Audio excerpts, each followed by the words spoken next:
Hello, everyone. Welcome back to Cantina MX Football Podcast. We're on episode 487. Apertura has come to its conclusion. We had 17 fixtures, and they are all done. We have our final 10 that will be competing for a championship, but not without some casualties along the way.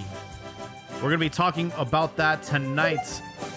A lot of head-scratching decisions after 17 jornadas, but we do have a strong 6 that are directly qualified and a couple of scrubs trying to scrape into the playoffs. We're live on Twitter Spaces and, of course, on YouTube, everybody. Welcome to the show. Also, I want to give a big shout-out to our listeners on Spotify. We have John Sawyer. We have Luis Preciado, Ghost Ride, just to name a few. They left some comments on our last episode. So we encourage everyone to check out the Spotify version of our episodes. You can leave comments, talk shit, leave comments, do whatever you want. This is all for y'all. All right, now without going any further, I want to welcome our panel tonight. Coming in from SoCal, my friend and co-host, Joel. Welcome.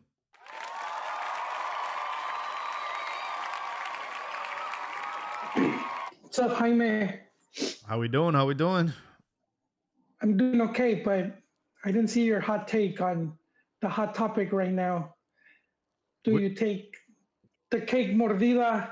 Did your family smash your face into your birthday cake? You know, that's an interesting topic. In my family, we never did that, and it wasn't a thing growing up. But then when I met my cuñado and my, their side of the family are definitely like, they do that stuff. So it's just, I think it's just part of your upbringing. I think it's a waste of cake, honestly. It's fairly recent, and I'm guessing it must be done to lower the bar.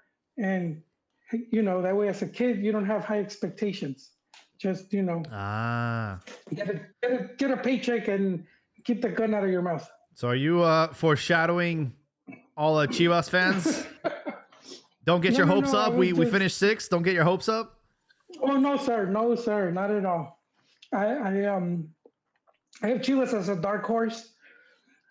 I don't see them as favorites to win the league, but I think they might cause an upset or two. They're definitely there, and they're something we've talked about here a lot, where it's like teams that catch fire at the right moment, that go into Liguilla in good form, tend to always ride that wave. And Chivas is like it's on that path, Yes. Well, I'll put a bookmark for that because I have some thoughts about our finish to the regular season. But before we go any further, this is a PSA announcement, and this is directed to someone very specific, JJ Mack, Jose Juan Macias. For the love of God, man, just fucking hang up the boots. Stop playing. God has given you so many signs to just hang up the boots, man. You keep tearing your ACL. Bro, just quit. Just retire, for God's sake, man. It's just painful to keep watching him get injured and injured and injured again. It's just sad to see. He got injured over the weekend in that Chemos Pumas match, and more about that with our good friend, our number one Cruz Azul fan, Abdias. Gonna tap him in right now.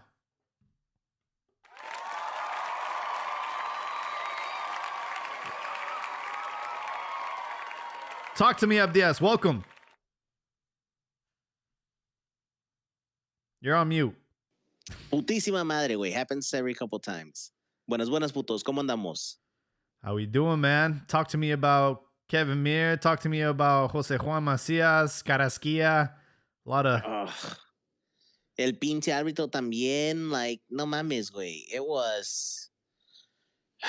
So this is what I'm going to say right now, and it's just the intro, and I know there's a lot more to it, but if Cruz Azul or any team in general is going to have a type of crash out like this, this type of Cruz Azuleada that just happened, you know what?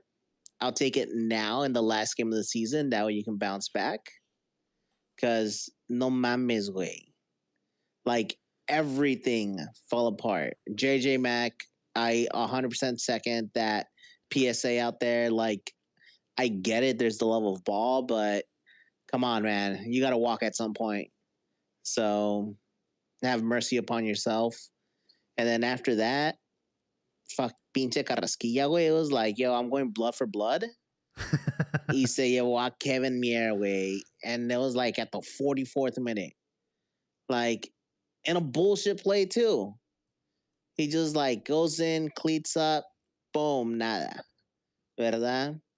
Luego, second half, Lolo Faravelli does a very similar play. Takes out the player, cleats up, automatic red. Entonces, no mames, güey. All right.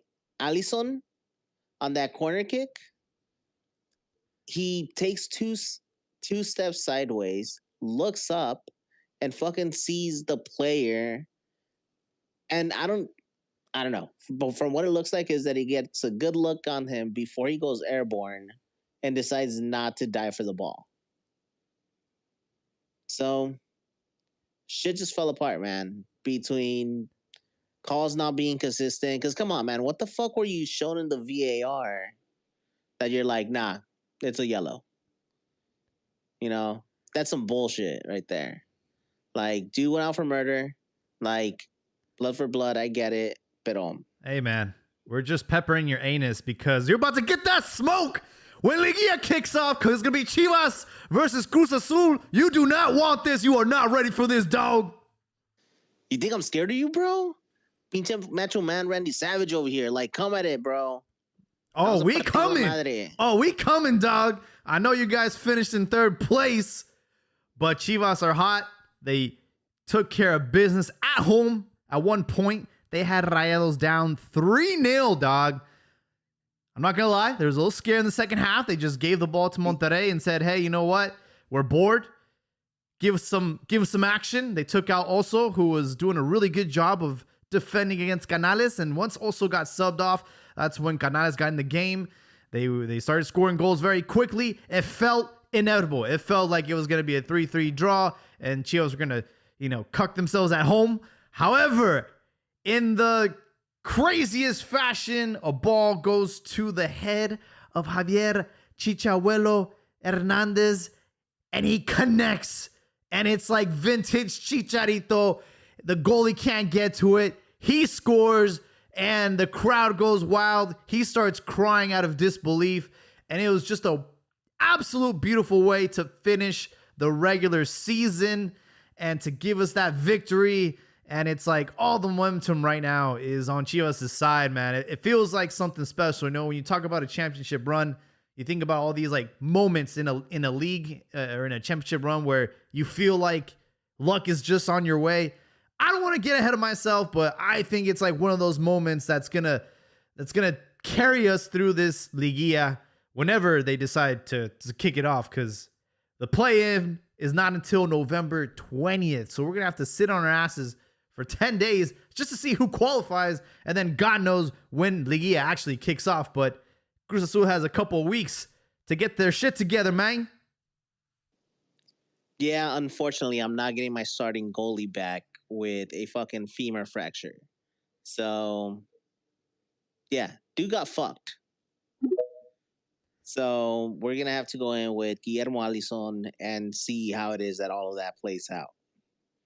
Which, to be honest, I don't have much hope for him, but the only silver lining here is literally what you just said. What about... We got close to a month. What about Emi Ochoa? Any chance he might get the reins? You know what? I'm going to have to call him riffraff in this one to say, you know what, man? I didn't follow the games that closely because of this timing and schedule. So therefore, how did he perform? Because at this point, man, it's fucking open. I think it's worth giving him a look. He had a decent under-20 World Cup. There was that goal that, he kind of spit out and they tapped it in. But aside from that, he I think he had a solid tournament. I will say, though, that's the under 20. Once you go into Liga MX, you're playing against grown-ass men. The stakes are a lot higher. And I don't know if he has enough first division experience to handle that moment. It might swallow him up, but it's worth a look. It might be, but at the same time, you have to read the situation, right? Like, are you really going to put an under 23 fucking goalie at the helm? He's pretty tall. When you're about to go in here. He's a young kid, but he's got some length, and I think, hey, at this point, bro, you guys are gonna need a miracle not to get eliminated by Chivas. I'm just telling you right now, dog. Nah, bro. Nah.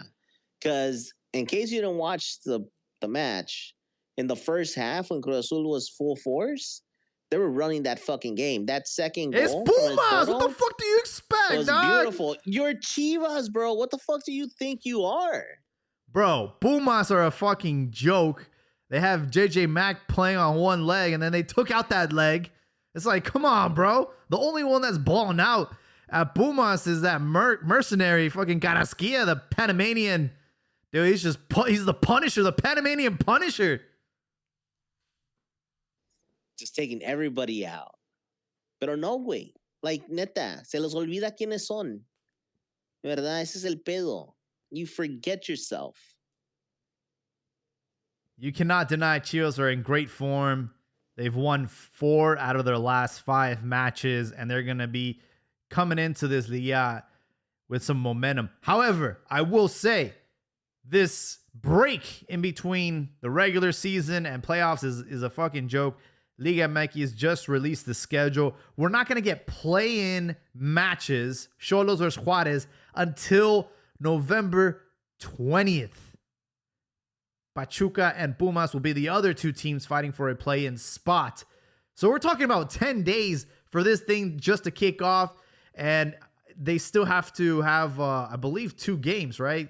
Whoever wins the Xolos Juarez games gets in directly, but then the loser of that still gets to beat or play against the winner of the Pachuca Puma. So we still have to figure all that out. We still have the international break. So, I mean, this thing, we might not get a Liga final until like Christmas time. Come on, man. You know that's what they were wanting. Last time, they made so much money off of it. Like, and everyone was talking about how nice it was to have a Liga on Christmas, especially a final around Christmas. You know, so guess what? If somebody controls the schedule and, and runs a television network at the same time, why wouldn't you want to have it in that favor? I just don't like some teams live off the moment, live off the momentum, live off the rhythm. And when you force them to sit on the sidelines for 10 days or more, that's the biggest killer, bro. That's the biggest killer to a team that's got the hot hand. It's the worst you can do. Don't get me wrong. Like, I understand that the winds of fate are blowing in Chivas' direction, right? Like, things are coming together very well for you guys, but Cruz Azul is very well worked. Now, when you have this momentum shift, like you're just talking about, this potential momentum shift, that's where the true team shows up. It's not just a fluke or a hot streak. It's the best team that wins. So let's see what happens. Let's see how this plays out. But like I said, the Chivas, güey, ya nadie le tiene miedo. We have the goal-scoring champion on our side. Obviously, it was a 3-way tie for that. Went to the final jornada, but Hormiga scored 12 goals, and he is the top goal scorer in Liga MX after 17 fixtures.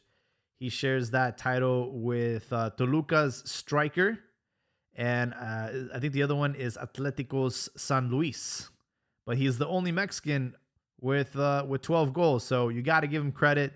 The form that he's in, he's been called up to the national team. This is his moment. This is like the Chicharito opportunity from 2010. It's like almost the same fucking script. It's crazy how that Chivas game played out. And at the end, there was that post-game interview with Armando Gonzalez and Chicharito's just giving him his flowers and saying, yeah, man, this guy's he might go to the World Cup next year. And I'm so happy for the moment that he's in and, to enjoy it. And it was just like a beautiful, like passing of the torch moment. And yeah, it was a great day to be a Chivas fan is all I'm going to say. I don't know if Rifado has something to add on, but welcome to the show, Rifado. Good evening, everyone. Can you guys hear me all right? Yes, sir. So, yeah, thanks for having me. And for sure, we have like the hottest Mexican striker at Chivas right now. In comparison, Jimenez in AC Milan hasn't scored. He has 0 goals in the league, along with the other striker in Koku. So, like, the guy that should be putting them in or competing at the highest level and succeeding there has 0 goals, but Hormiga's got 12. I hope he goes to like a nice team, like a European team after the World Cup. I think he's going to cement himself and do well in not only the Liguilla, but for La Selección and these upcoming friendlies. So I'm excited. I'm excited too. I will say, like, basically repeat what Milito said is like, hey, slow down, give him his time, give him his process, let him, get some more minutes in Liga MX. But I know that's not how it works in Liga MX, especially when you're scoring goals at a team the caliber of Chivas. There's going to be a lot of eyeballs on you, and we are heading into a World Cup year. There are going to be teams that are going to try and get him before his price skyrockets if he ends up making it to the final squad. Like I said, this is like the same script that Chicharito had. He got hot right before the World Cup. Manchester United acquired him before the World Cup, and they got the bargain of the century there. But with Hormiga, I'll be honest, man. I want him to stay at Chivas until we win some silverware. I want him to, surpass Omar Bravo's goal tally. Like, I want to have a striker that we're going to have for a long time, and I don't know if he's cut out for Europe. I don't know. I'm not sure. I think he's already surpassed Chicharito when he left to Manchester United, like as far as like goal contributions in the league. You think so? When he tied it with Hercules, I think he only had 10. Yeah. So he's already outscored him. But So one thing about Chicharo was he missed like, I don't know if it was 4 or 5 games. So because he got called into the camp. To camp. Yeah. So he missed, to his credit, he missed a handful of games, which, I mean, it's hard to tell, but all signs were pointing to probably would have scored 2 or 3 more goals. And also his contributions were extremely important in our Copa Libertadores final run.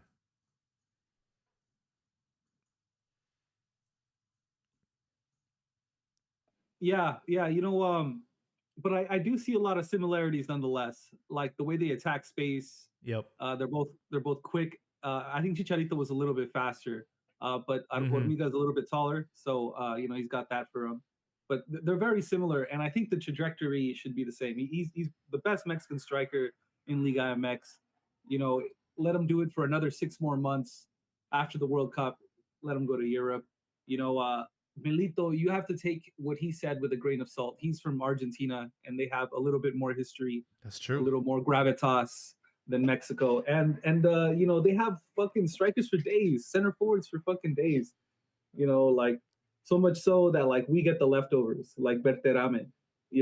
And so we have a dearth of goal scorers. Like Raúl Jiménez, I think he's got 1 league goal, which is good. There's more to his game than just scoring goals, right? He's a great contributor all around. But like him, Santi not scoring, yeah, it's time for Hormiga to shine. The stars are aligning for him, and I'm excited. Yeah, Germán Berterame finished the regular season in 5th with 9 goals for Monterrey, right? With the same amount of goals as his counterpart Sergio Canales. 9 goals as well. But yeah, there's just the one Mexican in that list. You got to scroll all the way back to 9th position where Angel Sepúlveda finished the season with 7. I think with Hormiga, like, you just have to acknowledge the form that he's in and I really hope that he takes advantage of these international break. It's going to be a tough one, right? We have Uruguay and Paraguay. Those teams are not easy. They're not going to, take this as a partido molero. Didn't we get embarrassed the last time we played Uruguay? It was like a goleada, right? Yeah, man. It's the day they scored 4 goals on Rangel. Yeah. So it was tough. There were some casualties in this final fixture. The big story today, Pachuca lost to Santos yesterday and immediately fired Jimmy Lozano, despite the fact that Pachuca did squeeze into a play-in position. They will play Pumas to try and get into Liguilla. Even if they beat Pumas, they still have to play the loser of Tijuana Juarez. So they have to have 2 direct wins to get into Liguilla, and they're going to do it without Jimmy Lozano, which is, around these parts, I don't rate him as a coach. I think he's a bum, and I'm not surprised that Pachuca got rid of him. But I know there's some people on this panel that have defended his contributions and think he's a good coach. But the ball don't lie, guys. The ball don't lie. He started the season or the tournament really strong, undefeated for a string of games. Yep. And he really impressed me. The train has run out of steam. I don't think he reinforced the squad as well as he should have. And but it's not up to him, right? Yeah, and they also sold some of the most important pieces. But I still don't think he's a bad coach. I'm not convinced he's a good coach quite yet either. But I think we have a poisoned perception of him because. Well, he's good. He's good in the sense that he won 3rd place in the Olympics. And we I don't know why we don't give that any merit. It's not like La Volpe went to an Olympics. He got eliminated in the group stage. I just say that for reference. It's not just showing up and you're gonna achieve something. And then he did win a Gold Cup, for what it's worth. But he's shown he can win. I do think it was unfortunate the way he got treated in the national team in the Copa America, which if you look at the games, they weren't really bad. How they played even Ecuador, and you see how Ecuador did in CONMEBOL qualifiers. They were very good games.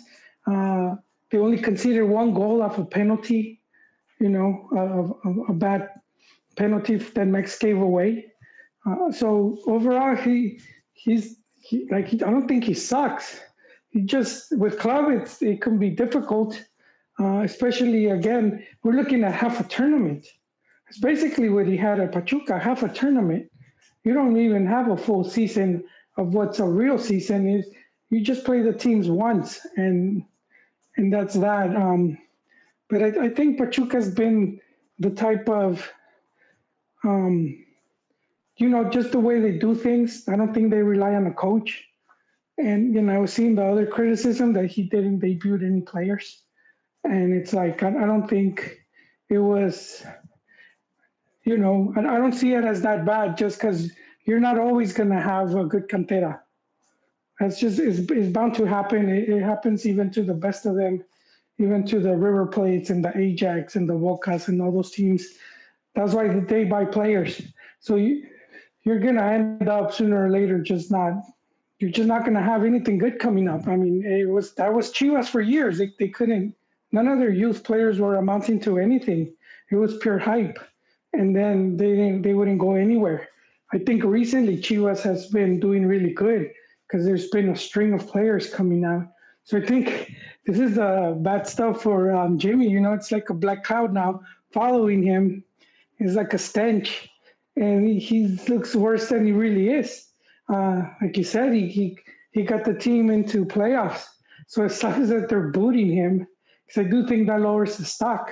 They're not even giving him that option to get into playoffs and even do that. That's how bad he is of a coach, man. He had they're like, we've seen enough.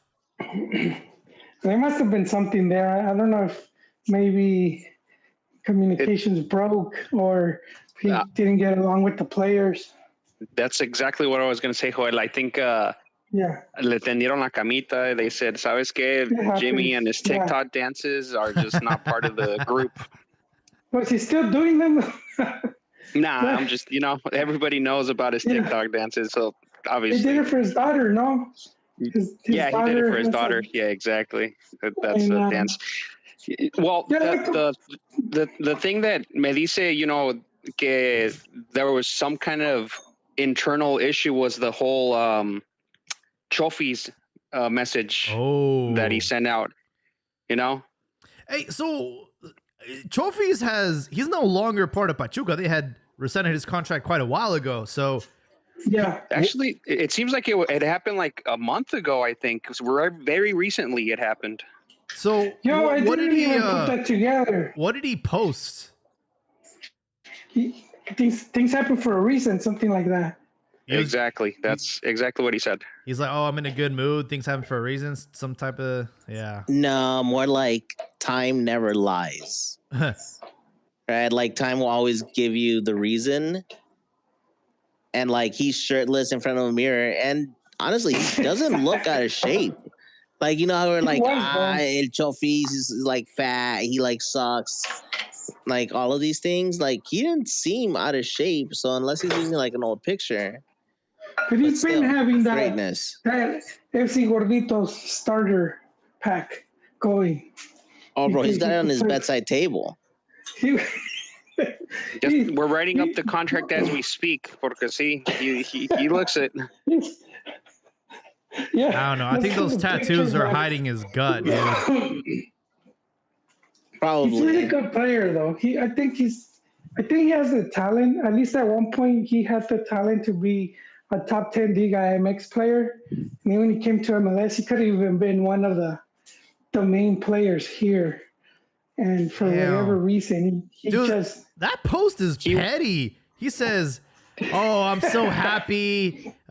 Time doesn't make a mistake. Thank God. You know why things happen the way they happen. Like, holy shit, bro. It's like dancing on someone's grave right there. Shirtless. I think we need to take it with a grain of salt because, we know Chofis. He's a party piece of shit who pissed his career away. So, Jimmy probably tried to hold him accountable. Maybe he was a little stricter than people thought he ought to be, and he alienated the locker room. And, like FC Gordito said, le tendieron la cama, and off you go because it's cheaper to get rid of a coach than it is to get rid of 4 or 5 players. It's interesting you're saying that about tendiendo la cama because that was his criticism with the national team, that he was very lenient, right? Which is funny because the Coca was being criticized for being overly strict, and then this guy that he was being too friendly to the players. And then there was also the criticism for the previous coach who wanted them to, right? He wanted them to keep training going into the club's World Cup. So I don't know if that's the directiva right there, losing some ground as far as like the direction the team's going, or even like going with the players over the coach, because that can have a lot of times it can backfire on you. Who knows with Grupo Pachuca? Don't they have like another team in Spain, right? Yeah, and then their boss is currently, is he still running from the law? Is it the White Bronco? Is it the team that got rid of Paunovic? Or is that Orlegi? I forget. I get confused.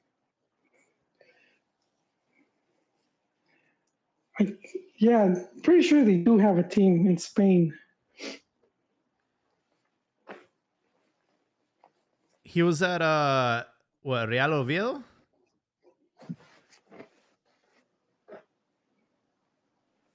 Yeah, which I think is owned by Grupo Pachuca. But actually, I think it's Orlegi because it's León and Pachuca, no? Grupo Pachuca, yeah.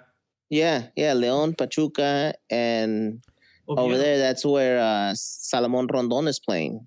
Yeah, and so Paunovic was the coach over there, Despidieron. I wouldn't be surprised to see Paunovic take over Pachuca. Bounces back over here. No, that would make no sense, bro.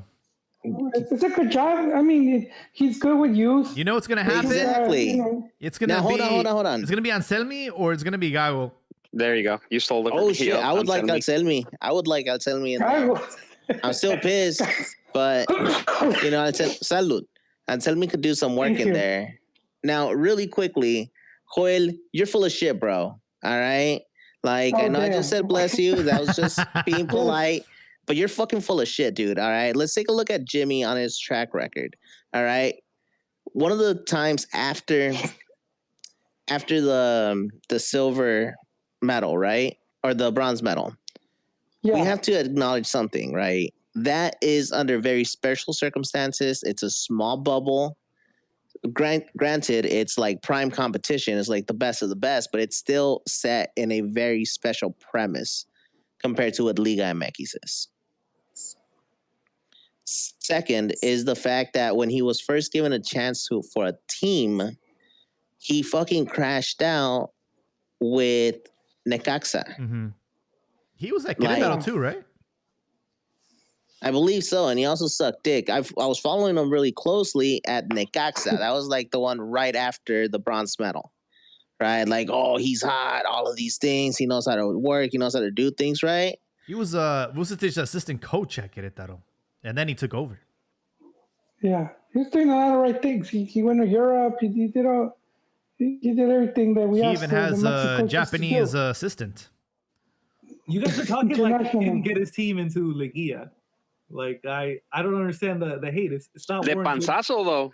Yeah, they were playing like shit way. They were the leader for a long time in the beginning, and yeah, they did fall off, but they were playing some great football. I'm surprised that they weren't betting on a return on that.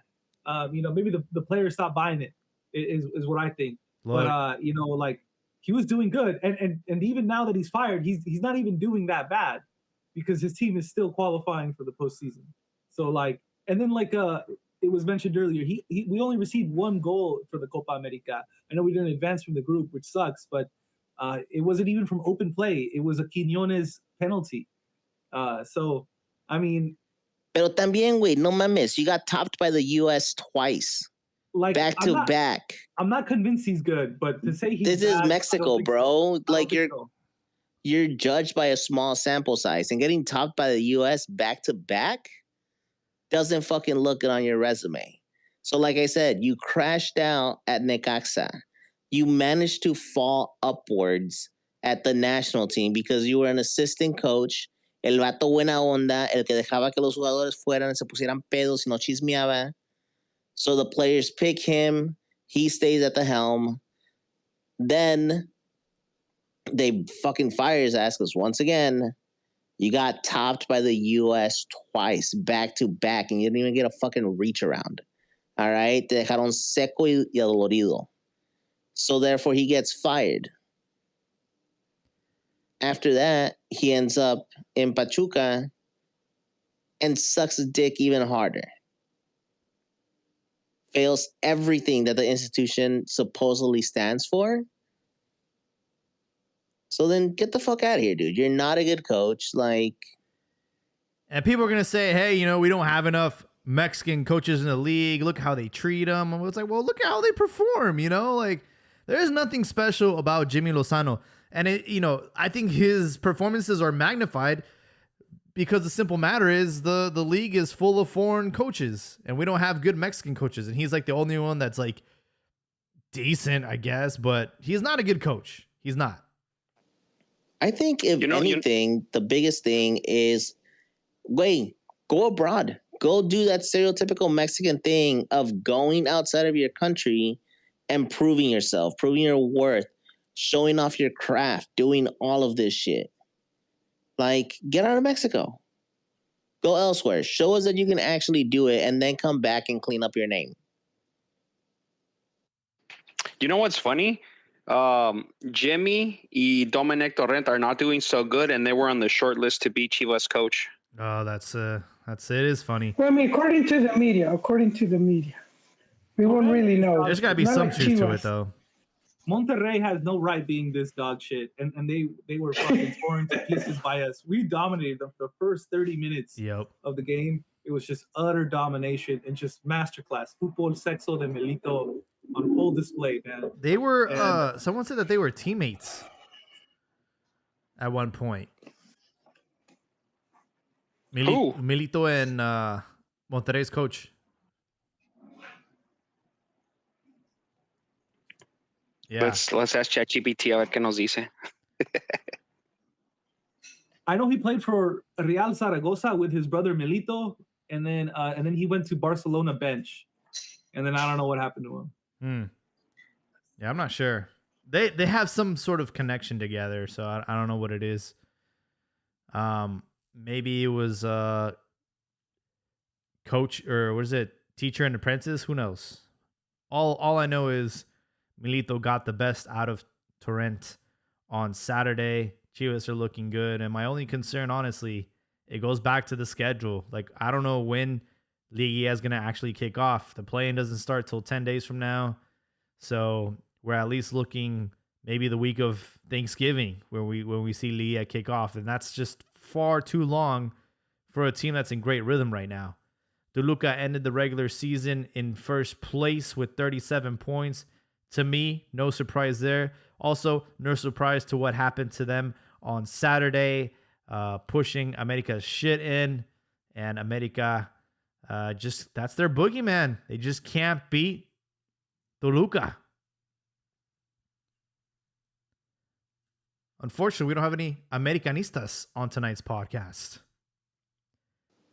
I wonder SOS to Ricky why. otra vez. Hey, Ricky, come back, way. I promise I won't call the cops. Like, just come back home. We miss you. I'm actually disappointed that America fell to fourth because I was looking forward to beating them in the next round. But they avoided us. They dropped to fourth. And I believe they'll play against Monterrey.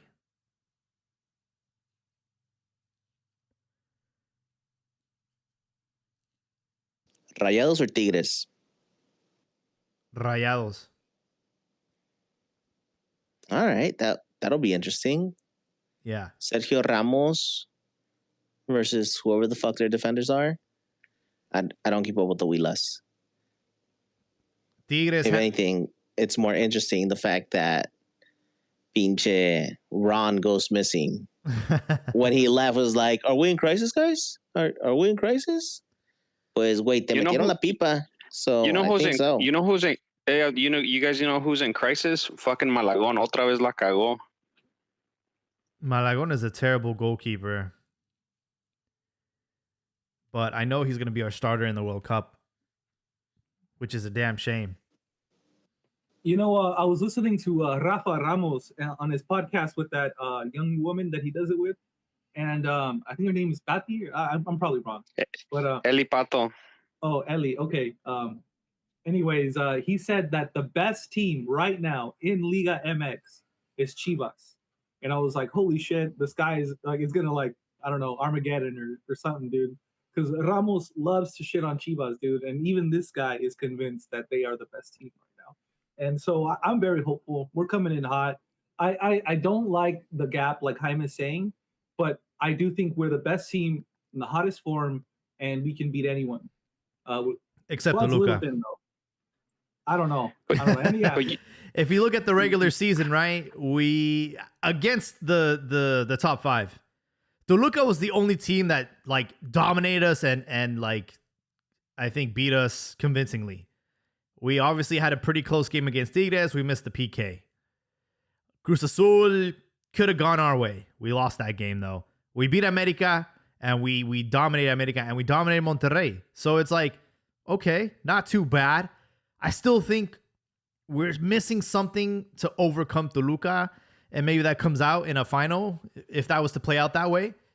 But they're going to be a tough team to beat in 180 minutes. I keep emphasizing on 180. We might be able to get them on the road, but at home, I don't know. But you know what? Chivas is bipolar. We have one of the best first halves, Y luego en el second half, como que something happens defensively, we're like shit. Nos anotan goles left and right y casi nos empatan. It happened at least 3 or 4 games que yo me acuerde, like consecutively. So happened to us in a final.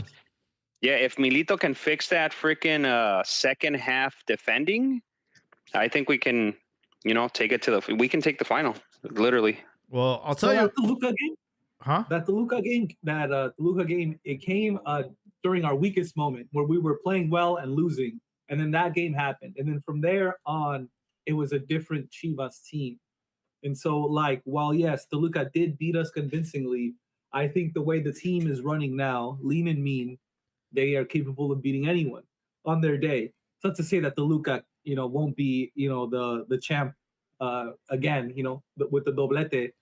They certainly can win it, but I'm just stating that with the form, from what I've seen of Chivas this weekend, I think they can beat anyone in this league. Yeah, for sure. To answer your question, FC Gorditos, what happened was also Gonzalez got a yellow card early in the first half, actually, and Milito wanted to protect him, so he subbed him out around the 56th minute, brought in Eric Gutierrez, and that's when Canales got the freedom that also wasn't giving him, and that's why they were able to climb back into the game. There was like a quick video breakdown of like Oso's presence and kind of his role. He had to do a lot of dirty work in that game against Monterrey. He did not let Canales turn to the goal. His back was always towards the goal. He always put pressure on him. He made him uncomfortable. And the second also gets subbed off. Nobody else picked up that duty, that dirty work. And he had a lot more freedom. Obviously got the assist on the first goal and then ends up scoring the second. So, I mean, that was the difference maker, honestly. We need someone like also to be doing all the dirty work. And I think Guti's kind of like out of form right now. But a lot of lessons to be learned in this 10-day, God knows how long this break will be. But I think when Liga finally comes around and we have our game against Cruz Azul, I think we can beat Cruz Azul. But after that, who knows? I'm not sure. Another thing that I noticed after this weekend, I was really thinking about it, and I was like, I think Chivas has the best wing backs in the whole league. In what's it called?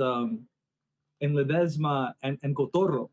And neither of them is called up to La Selección, which is a disservice, I believe. I think Cotorro definitely merits a look. Especially right now.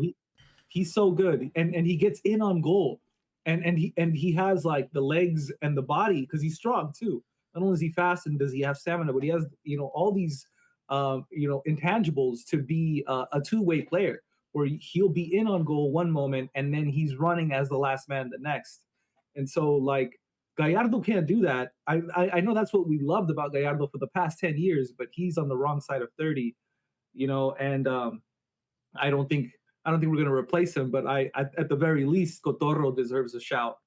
So I hopefully agree. he gets called up soon because he was not. I don't know if he's just like on some list, like do not touch, but I don't know. Has he ever been called up to the national team? Under Jimmy, yes. But, I was surprised that Aceves, el primo de Joel, who plays for Pachuca as a left back and center back, he was called up. And he's the Cotorro replacement, right? And I'm like, I don't know. This is like the cheaper version of Cotorro. Like, I thought the left back fell in quality when he left Pachuca. And Aceves took over because he's more of a center back than he is a left back. But, I'm just a little bit, confused by this, so like, what the hell's going on, Aguirre? Another one I didn't understand was Gutierrez from America. He used to be at Cruz Azul, and last year he was playing amazing under Anselmi, but like that's not happening at America. I know he can play right back, center mid, right winger, but he's not doing any of those well at America right now, and so he really has no business. Oh, actually, you know what? Brian Gonzalez was called up. Oh, hell yeah. Okay. My bad. So I take that back. I'm glad. Yeah. Convocatoria. No, wasn't he? No. No, No, he's not. Okay. I'm looking at an old list. Yeah, so this Ya is, me estaba emocionando. Dije, what the hell? I'll read out the list, starting with the goalkeepers: Malagón, Rangel Acevedo. Defense: My boy. Kevin Alvarez, Israel Reyes, Cesar Montes, Alvarez, Edson Alvarez, Johan Vasquez, Chiquito Orozco, Gallardo, Mateo Chavez. Midfield: Fidel Ambriz, Eric Lira, Gil Mora, Chiquito Sánchez, Sorbelín Pineda, Obed Vargas, Marcel Ruiz. And then delanteros, we're going to have Gutierrez, Alvarado, Piojo Alvarado, Diego Lainez, Rubalcaba from Pumas, Chucky Lozano, Raúl Jiménez, Berterame, and Hormiga González. Rubalcaba, man. He got called up. Ochos rise up, man. Straight out of UCR or Cal State San Bernardino. So shout out to the SoCal team from San Bernardino for making this seleccionado. But he hasn't been all that great. But what I do like about him is that he's pretty fast. He scores goals. And he scores goals. And he's one of the better players at Pumas. But that's not saying too much right now. I'm looking at the list. So yeah, Gutierrez was called up, but another one I don't understand is Fidel Ambriz, who can barely get on the field for Monterrey. He's getting a look now. I feel like we could get someone else, like Oso. Oso's in great form, right? I know. And then Ambriz is getting over him. I don't even know. I think the only thing going against Oso is like his age, because he's not considered like a young prospect anymore. Right, he's 31 years old, so I feel like his window kind of like closed to get called up for the national team. He's a great club player. Kind of reminds me of Hector Reynoso from Chivas, right? Always like a solid player, consistent player, great role player for Chivas. Never really got a look at the national team except for that one time in the Gold Cup where he had to come in as an emergency. But just one of those players that just never, got called up for whatever reason. They have no marketing potential, man. Also, it's not a good-looking guy. No one wants to put him in his commercials. Afeito, man. Hey, déjame mi osito en paz, please.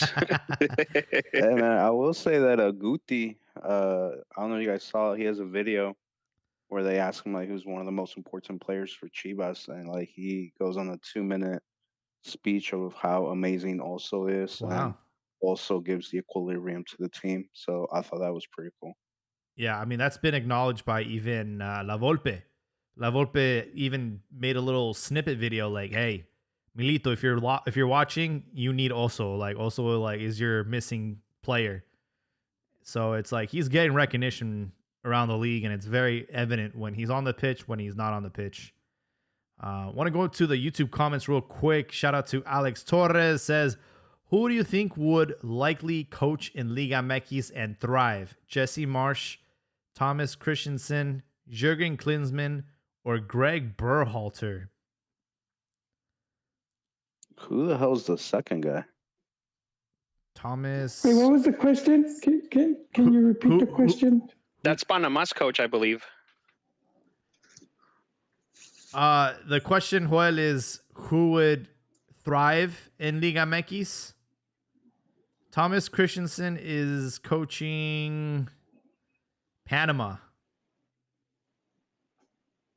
I don't really know him. So what are the other guys? Klinsmann and Greg Berhalter. Jesse Marsch. Anyone can, really. Anyone can. It's not that they don't have, the know-how. Sometimes it's just luck, but you can. It depends. It depends what directiva you get, who you're surrounded, as well as your staff. But we've had people. We had that guy. I don't think any of them. He was at Chivas. What was that dude's name? ¿Estás hablando de Westenhoff? No, Van not Chip? him. The other Johan guy. Cruyff? Yes, Van Chip. Yeah, Van Chip. He had just played he had just coached in Australia or something. Some fisherman league out there. And there's been other coaches like that have come in. I think Cruz Azul's current coach, I think he started in Venezuela. It's like do they even have a league? He probably just made it up, like Hugo Sanchez going to Nicaragua. I think the thought behind Alex Torres' question is you have the current coach of Canada, US, Panama, and former US. Yeah. So it's like, would any of these CONCACAF national team coaches ever end up in Liga MX? And my answer is probably not, because it all comes down to your agent, right? Oh, if they would end up in Mexico. No. It was more who would thrive. Who would thrive? So it's who would thrive? So therefore, it's a hypothetical. I would like to say the Jorgen style, but at the same time, we just got done talking about how having players train before an international tournament is too much of a strain. Y que les gusta tener la cama. So that type of coach, that type of like... He would have them more often than just sporadic periods of time. So Jesse Marsh would definitely think in this league. He would be the sort of guy that Abdias is talking about, que le tienden la cama, because he's a very strict guy, high press, very physical. You need to be on a diet. He's that sort of coach, where he's going to run you off the field. And for that, he needs absolute units. And that's not something that happens too often in Mexican soccer, where a whole team is like that. They like to party. Les gusta el desmadre, And yeah, go ahead.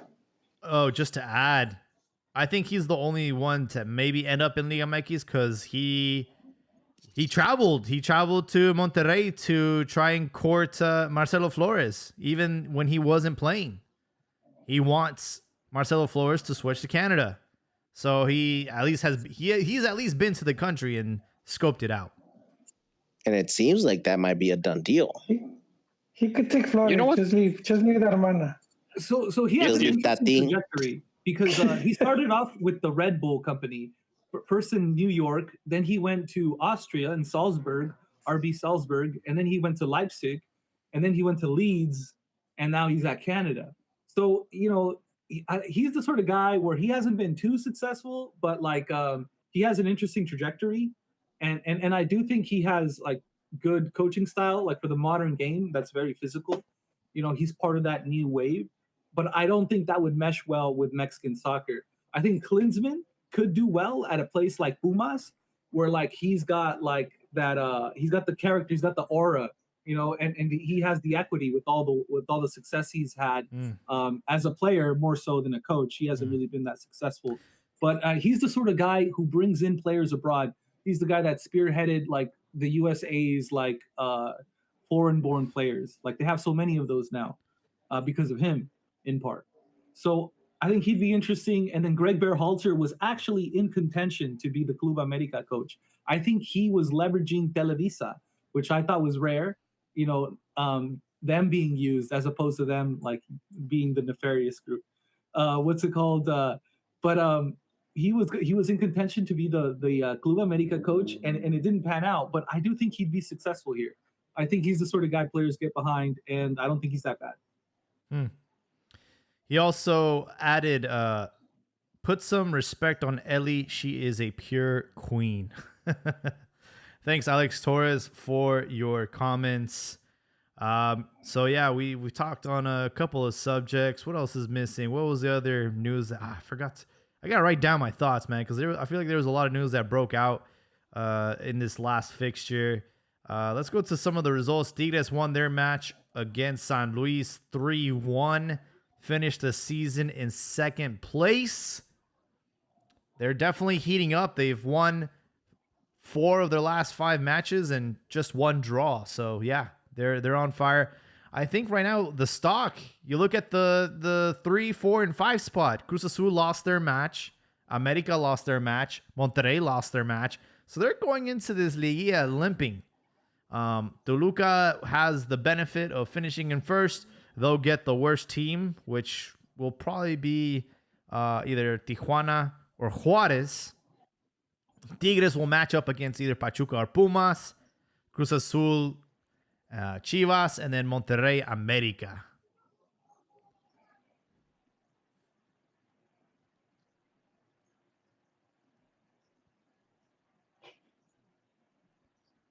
I don't know. Pues ya sabes dónde vivo, güey. So, si quieres putazos, ven para acá. It's going to be a good Man, one. it's gonna be a beautiful moment, man. Diaz was saying that we wouldn't even make repechaje. Now here we are in Liguilla. And I can't wait to hear his bullshit excuse when we knock them out. Entonces, ¿qué, güey? I was listening to some of the old clips. You want to do the classic bet?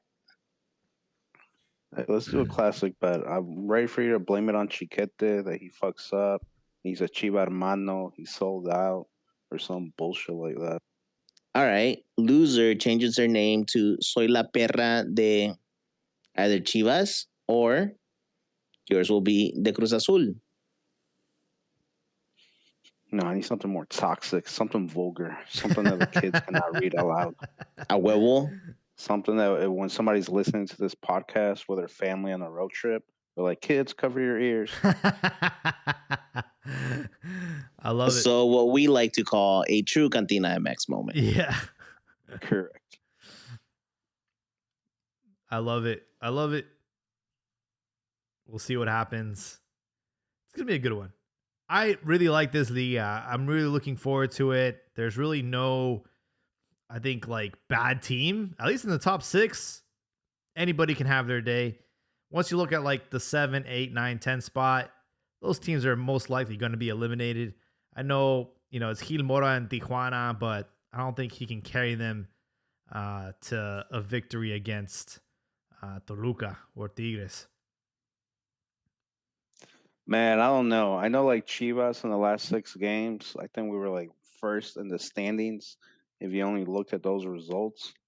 But I just think without Campillo, we just don't have a lot of depth. I think it's just going to come down to that. We're like an also injury or red cards or something. Yeah, or something like that from everything going toast. Same thing on Normiga injury.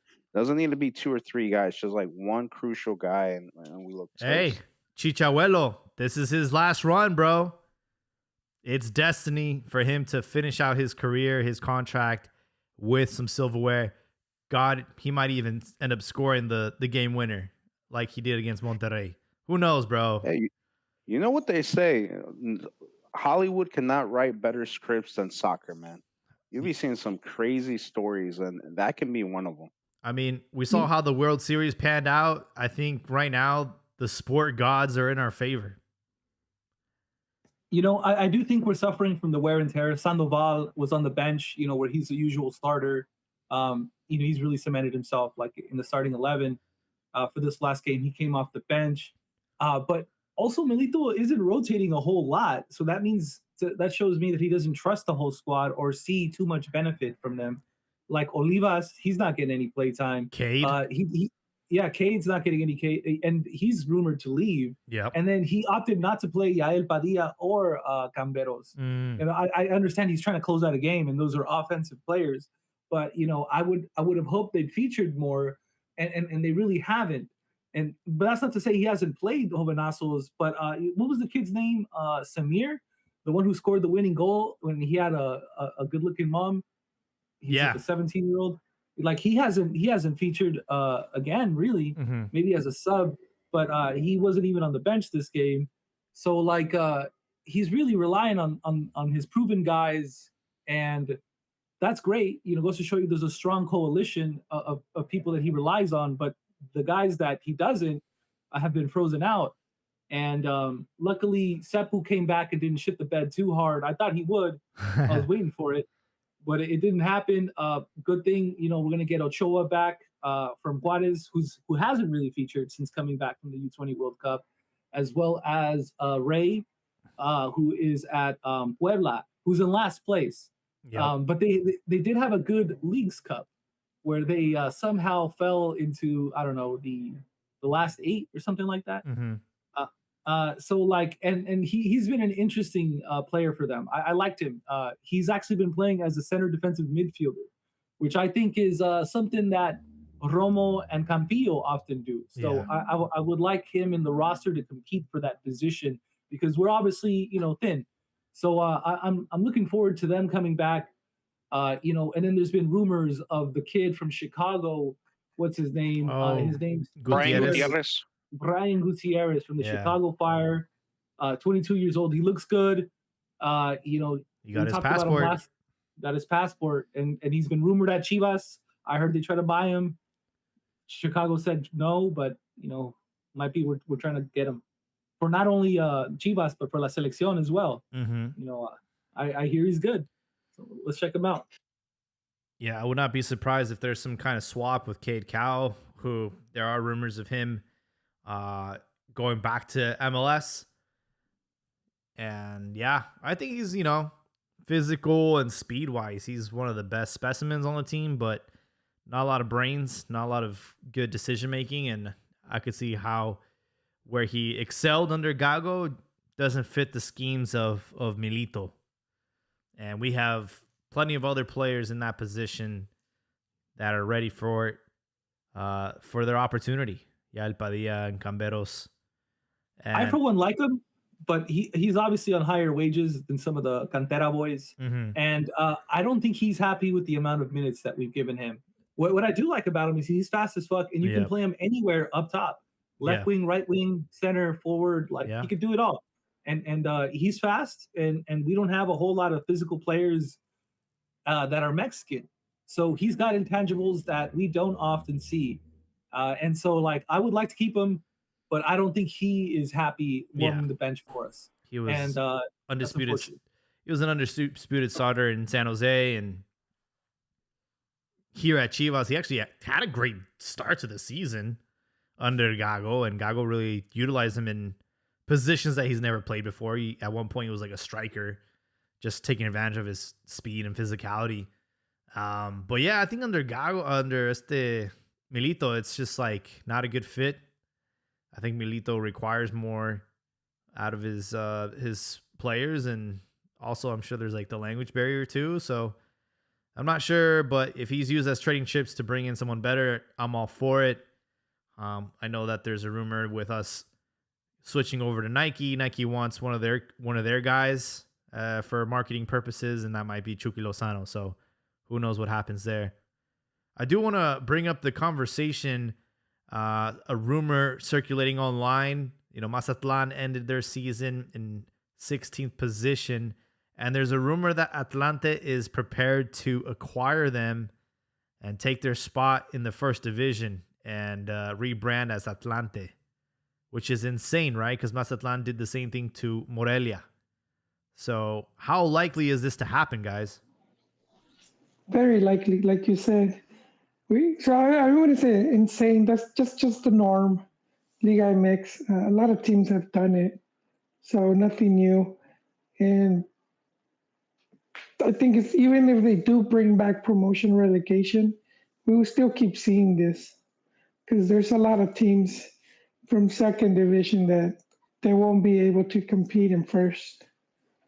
I'm just dumbfounded at what a tragedy Atlante is. I think it was someone in the chat, I think it was Ron in the chat, who was lamenting how 50 years ago we could have been like London, where there's just a shit ton of teams in the city. I was trying to count all the teams in London. It's Queen's Park Rangers, Brentford, Fulham, Tottenham Hotspurs, Arsenal, Chelsea. I know I'm missing some. There's more. Maybe not to that extent, but at least five. Exactly. But Necaxa, went away to Aguascalientes, never took root. Adelante has been God knows how many places, never taken root.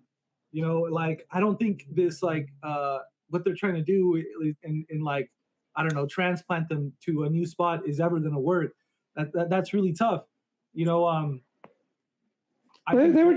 looking to expand the league because it was very centralized. So you had all these teams in Mexico City and surrounding Mexico City area like Puebla, Toluca, and then you had culture. There's teams with history that no, I know, could build up. I know, but the league didn't want to expand, so then they just said take some of the teams that they don't have that big of a following, and let's put them in other venues.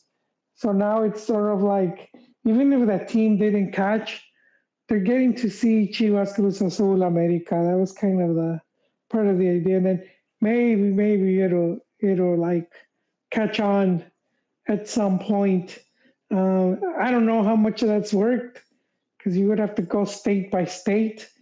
But they did. I mean, where it did was Tijuana. Tijuana seems to have done good. But yeah, most places just didn't. Like you said, haven't cut on yet. But I mean, at another level of like, are more kids playing soccer or more people watching soccer? And we would just have to get a hold of those numbers, to compare like how many people would watch football before they had a club to how many watch now. Yeah, like, but I guess my point is that like we haven't really set up these clubs to succeed, and it's like an uphill battle to implant a team, like to basically, I don't know, like it's like a psyop almost, like please Yeah, like. well, Guadalajara was pretty similar too because they've had Chivas, Atlas, Tecos, and then they had Leones Negros, and you had teams like Coro. I mean, that's a bunch of teams, and they would have benefited as well. Just all those rivalries there, and and just makes those teams more competitive because you want to be better than your neighbor. And I do think I think one of you guys posted this chart of where the majority of players come from, and yeah, Jalisco DF are like top 3, so that's pretty much all you need to know. But I think I remember Yucatan and Campeche were like 0. But part of it, I feel I don't think the Mex culture is there, like for football. I know the country is into football, but not every state, and just some of the other stuff to like want to follow. Like in England, you have people following their 4th, 5th division sides. Like that just won't happen in Mexico, man. We're just not. Football didn't develop like that in Mexico, and I think at this point it's too late for that. Everything sucks about Mazatlan. Even their baseball team's in last place. They're 7-16. They had a nice stadium, so I wonder what to do with that. They do, and I think that's the biggest like through line to follow here, right? Is the fact that Atlante had been denied promotion before. Do you guys remember why? Stadium that Drug investment. There you go, stadium. Well, I wish it was the drugs, but no, there was the stadium, right? The stadium wasn't good enough. You know what stadium it was? Ciudad de los Deportes, where America plays their games as of right now. So, if they can acquire a franchise that has a stadium that has all of these things that's already established within First Division, is the easiest route for them to come back. It's like that HR meme, dude, where America's like, hey, can I use the stadium? And the girl's like, of course. And then it's Atlante and it's like, security. Exactly. Now, the thing here is, and this is 100% my opinion, is if this is the way that you're going to be allowed to come back into First Division, this is some bullshit, bro. You should have stayed with the lawsuit for El TAS rather than turning around and just licking boots. Well, I mean, they went with the obvious play that what Mexicans are known to do is fuck everybody else as long as I make it out of here. And I'm sure Liga MX said, yo, you're the team with the most weight on this lawsuit. If you drop out, then we'll give you a team in Liga MX, whether it's expansion or selling you something. And obviously they said yes. And honestly, it's Mazatlan. I mean, if you get rid of Mazatlan or... I think that's the only team right now that I would say you could get rid of and no one will care. Because, Querétaro got an interesting thing going on with American ownership. I was going to say Querétaro. But they got an interesting thing going on with the American ownership now. I'm curious to see how that plays out. I would say right now in Liga MX, yeah, it's between...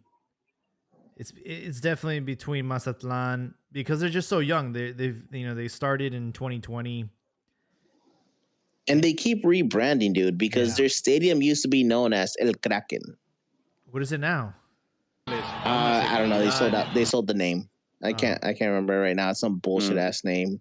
But El Kraken was fucking dope. And come on, man. Fuck you guys. You have to admit that those purple and black jerseys look fucking dope. All right. Their first year, the striping was all tentacles. Because their unofficial model is a Kraken. Because that was the name of the stadium. It was fucking great. And then just bit by bit, they started washing away what they had like marketed and built as coming on. Like, hey, this is a fresh new team. There's all these things. And unfortunately, I guess the story of its life is once again that they'll just fucking sell out for money. What are the chances that Mazatlan are a narco situation? I don't think so, because it was, I think the Azteca was still linked to it. Yeah, because it's El Tío Richie. It's Grupo Salinas.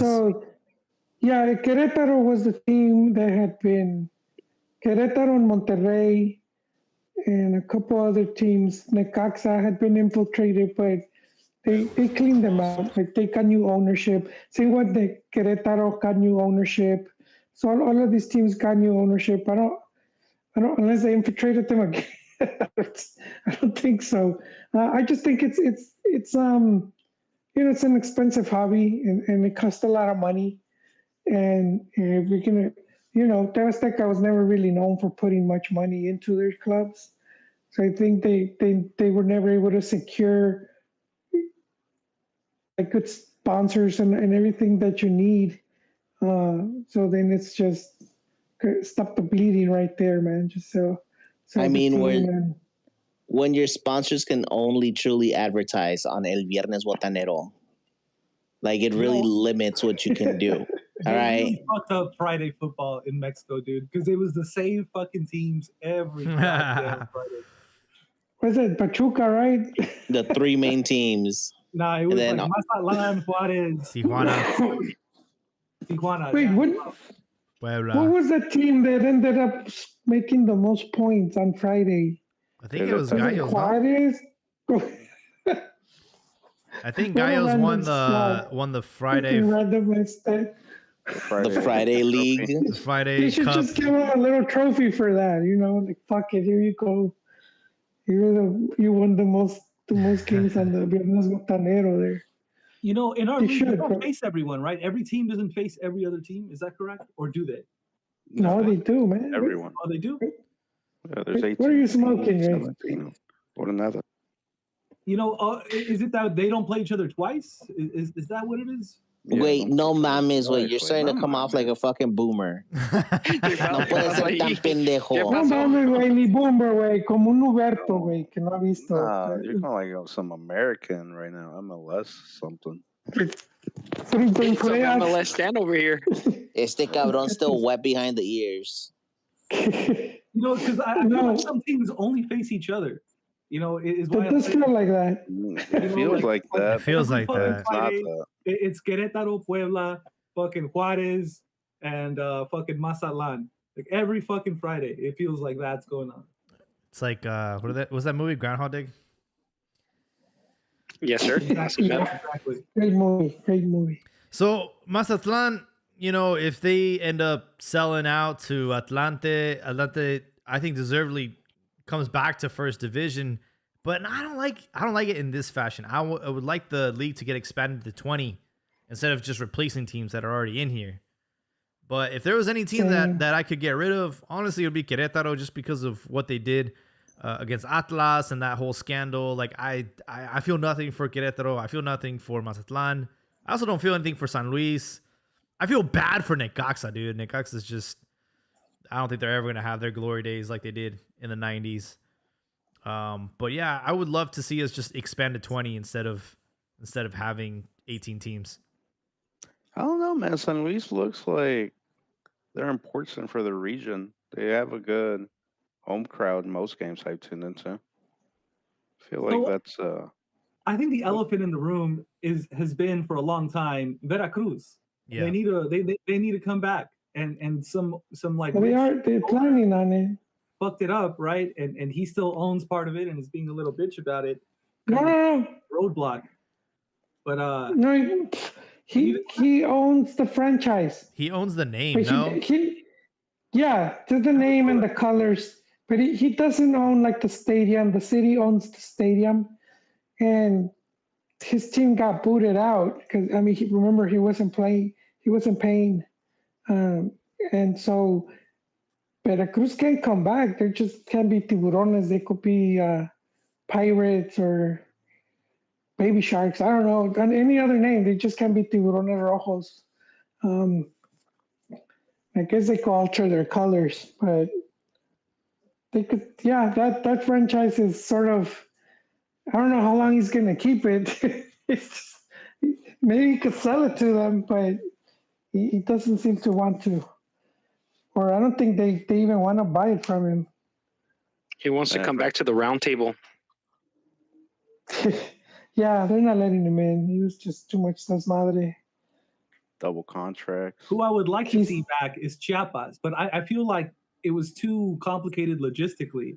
And in the chat, I posted an article about the Zapatista team that was actually funded by Inter Milan's Javier Zanetti, who donated 5,000. He donated 5,000 euros, an ambulance, and soccer gear to get that team up and running. So shout out to my boy El Pupi Zanetti. Love that guy. Zanetti, man. Yeah, man, legend. Hey, but Chiapas Stadium, it got like Jumanji, like it just got swallowed by the fucking forest, bro. I fucking love that, dude. That's like culture, bro. I like it. Keep it like It's a fucking. Keep the stadium it's like a that. motherfucker to have to play there, especially in the summertime. Oh, for selfish reasons, I would like to see Leones Negros return and Atlante return. Same. I think those would be, because I don't want teams to just like you're in the first division and then they're just like shit. No, I think Atlante and Leones Negros have enough like firepower to actually be competitive and take some points off some of the clubs in the league and not just be the fucking I think doormat. Leones Negros they were doing really well for a bit when the last time they came up. It's a few years back, but they were up and at that point Tecos was still around. So it was Tecos, Leones Negros, Chivas, and Atlas, which is pretty good to see. And Leones Negros would sometimes have the best attendance. Oh yeah. And a big thing about them is because they're tied to the university, so that you always could have like a connection. The fan base. Sort of like a lot of Pumas are still because of UNAM, so you kind of feel a bit of that allegiance. And it was kind of the same in Guadalajara, and other people that probably went to school there and then probably went back to whatever state they're from. But I do think that team, because of that, and they already have the stadium at the Jalisco, I think that would be a good team that like for investors, I think that's a good team to have right there. They have everything. They have a good name. Maybe they could just alter their uniform a bit. I like the uniform. They have the. They remind me of hot dog on a steak, bro. I feel like you're gonna make lemonade. I don't know, man. Nah, bro. Uniform. You're tripping. It's I like it. I like it. Well, also, don't insult Leones Negros by comparing them to Pumas. Leones Negros fans are actual students, unlike Pumas, which is a bunch of paint sniffers, drug addicts, emos, dogs. I need to listen to. Come on, man. Both those jerseys are dope. Bunch of posers. I mean, Hey, Jorge, do you know if my sensei or my sensei's family are still involved with the Tecos? I don't know, because the team disappeared. Damn. They started. Remember they tried to do. You think in Leaño?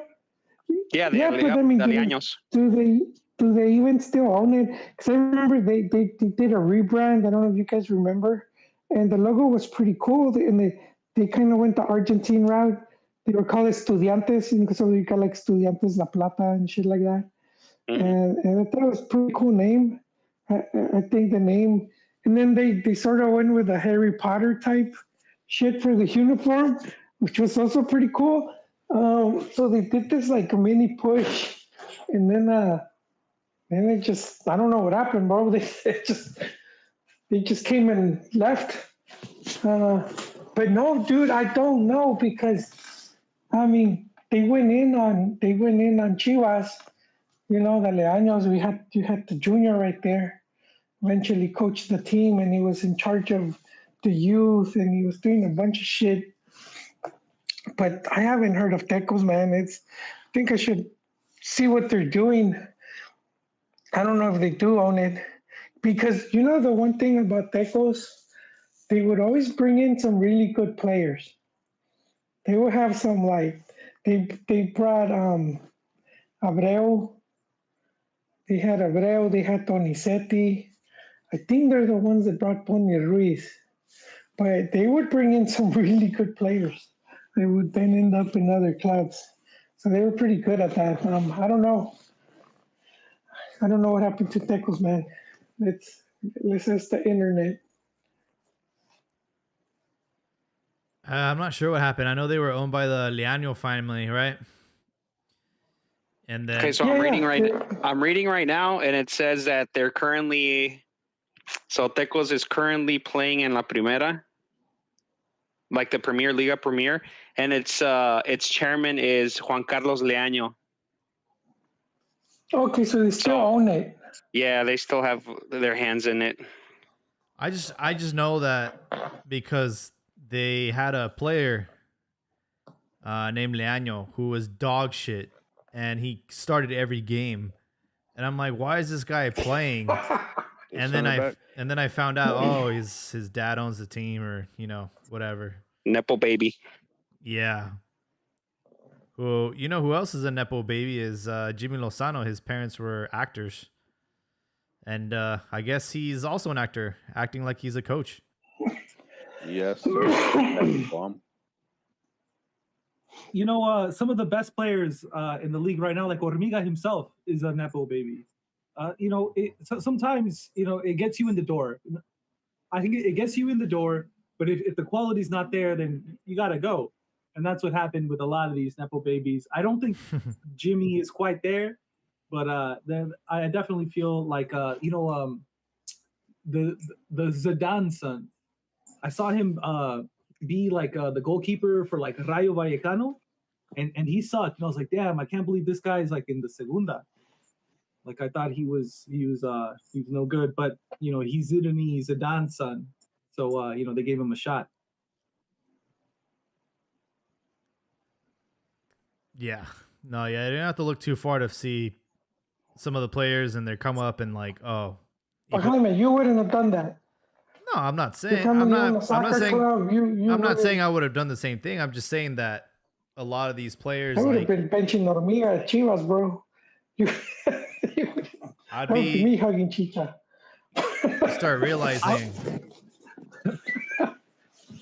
I would be like you mean Yamal. That's how I would be at that age. Like I don't partying with midgets and hookers. Yeah. Or which version of Lamidi? It's like, oh yeah, this is from Nicky Nicole. Oh, exactly. God. This is what happens when you give like an 18-year-old millions upon millions of dollars and do shit like this. And I don't understand. Like you put him on a pedestal, like he's not a dumbass 18-year-old. Yeah, he's a talented footballer, but come on. I'm just more worried about his dad.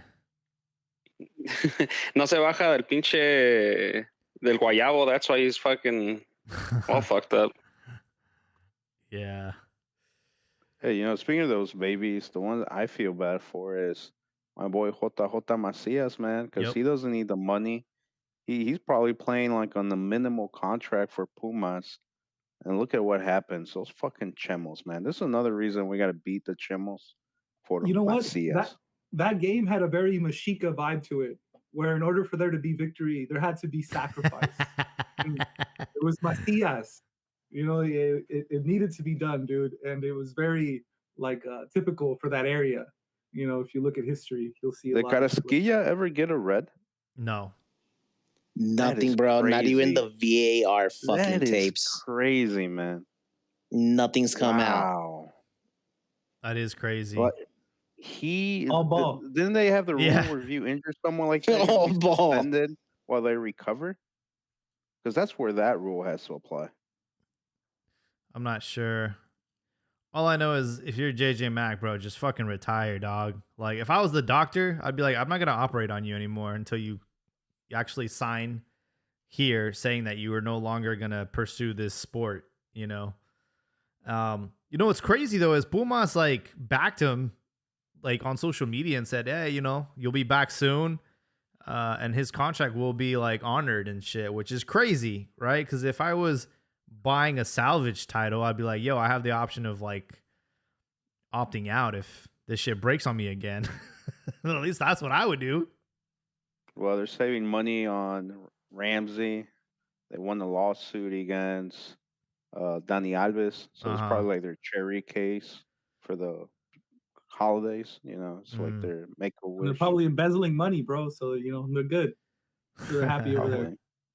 But it still suck for Jota. Think about it. The last 5 years, he spent what, like 3 years recovering from ACL injuries?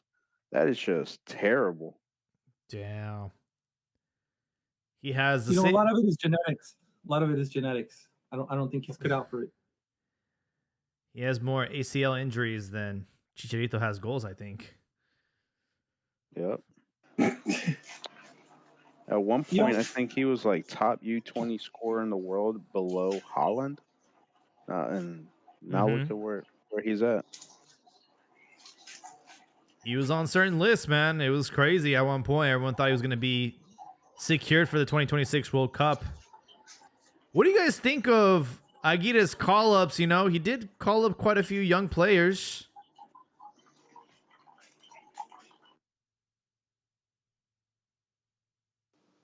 Do you really think that they're going to break through? That's the way I feel about them. It's as if it's too little too late, man. Because even if they have a solid 2 games, it's not enough. Even then, as of right now, you know he's not going to play them. They might get like the garbage time, like the last 15 in the game. So I think there's positions open. There's positions still, like the winger position. No one solidified that. Lozano is just barely coming back. He's a little bit of a diva. He's on his way down. Vega's injured. It's wide open for a left winger to come in. It's wide open for Rubalcaba to come in, and even Berterame, you know, who could play on the wings as well as centrally. So I think there's certain positions. The right back position wide open. I have no idea why Kevin Alvarez is there, but he could win a spot because you know he didn't call up Araujo.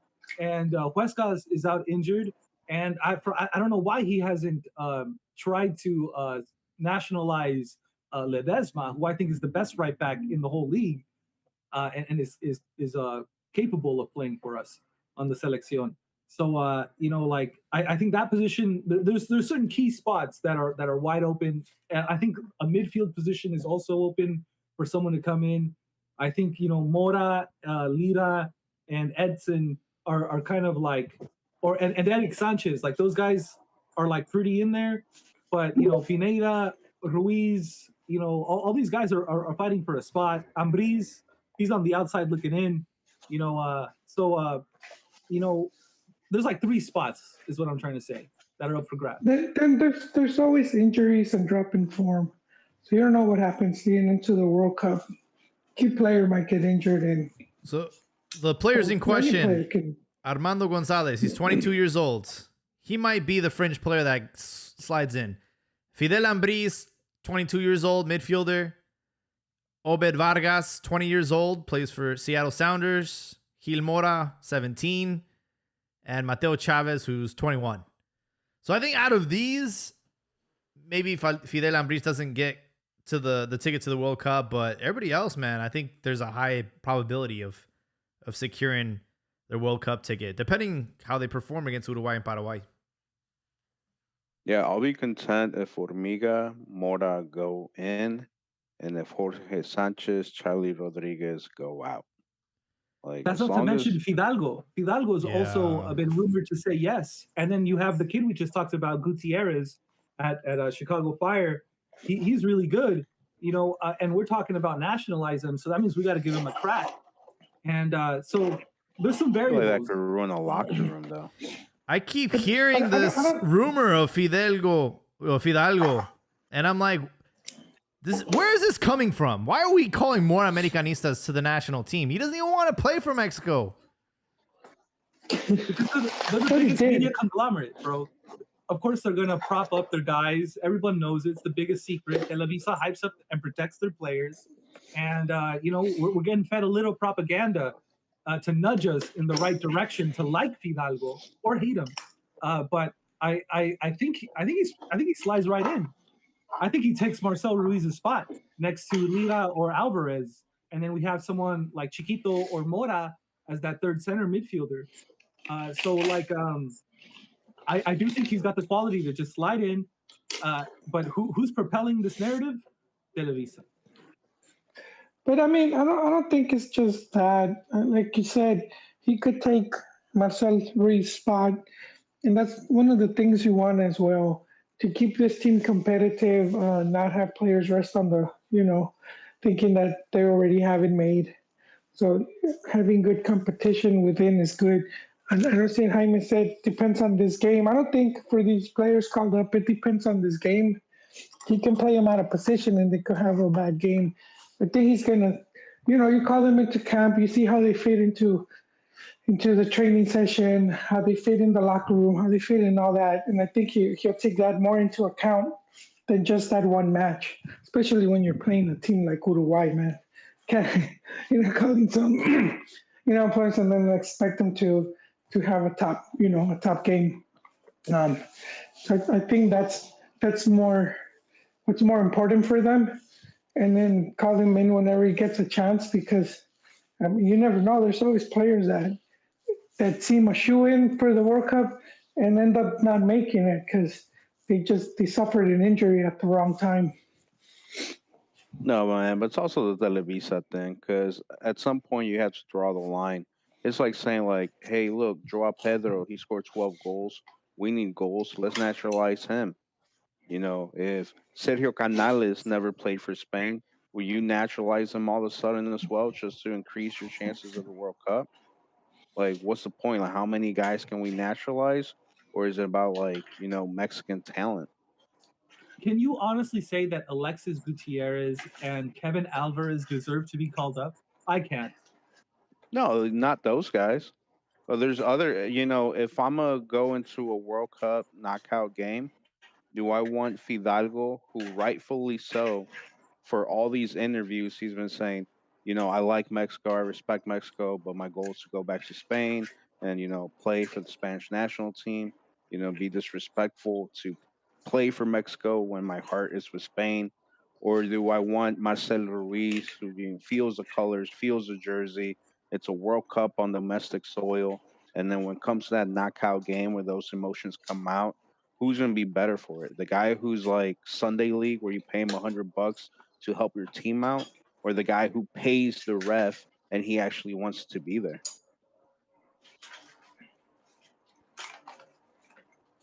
I'm saying I want blood, sweat, and tears, and I don't think you're going to get that out of the naturalized players.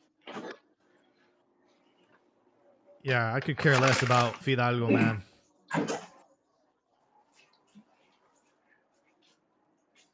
I don't think we're in a. I agree with you, but I do think so. I think some players will give you that because for them they stayed in Mexico. They'll stay in Mexico. Yeah, they gave you that, but then you have the opposite of who gave you that, like Franco. Yeah, because Bozo's son, I think, is playing with the youth teams right now, and he stayed in Mexico. And you have many players like that. That becomes their home, so they feel like they owe something to the country and they want to give back. but I agree with you overall. You nationalize a player just because you feel you're in need, and the players that have expressed wanting to play for their own national team, yeah, those dudes are like, yeah, I could do without them.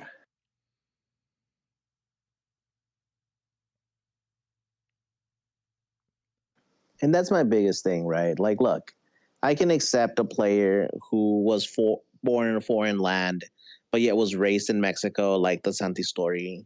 I can even embrace somebody who has a dual nationality of like, hey, my parents immigrated into this foreign land to make it out the mud, and I have the opportunity to represent their country, my heritage. I'm going to go that route. But the fact of I'm not enough to represent my own country, which I have publicly spoken about dreaming, like that's my dream, that's what I want to do, then fucking do it, man.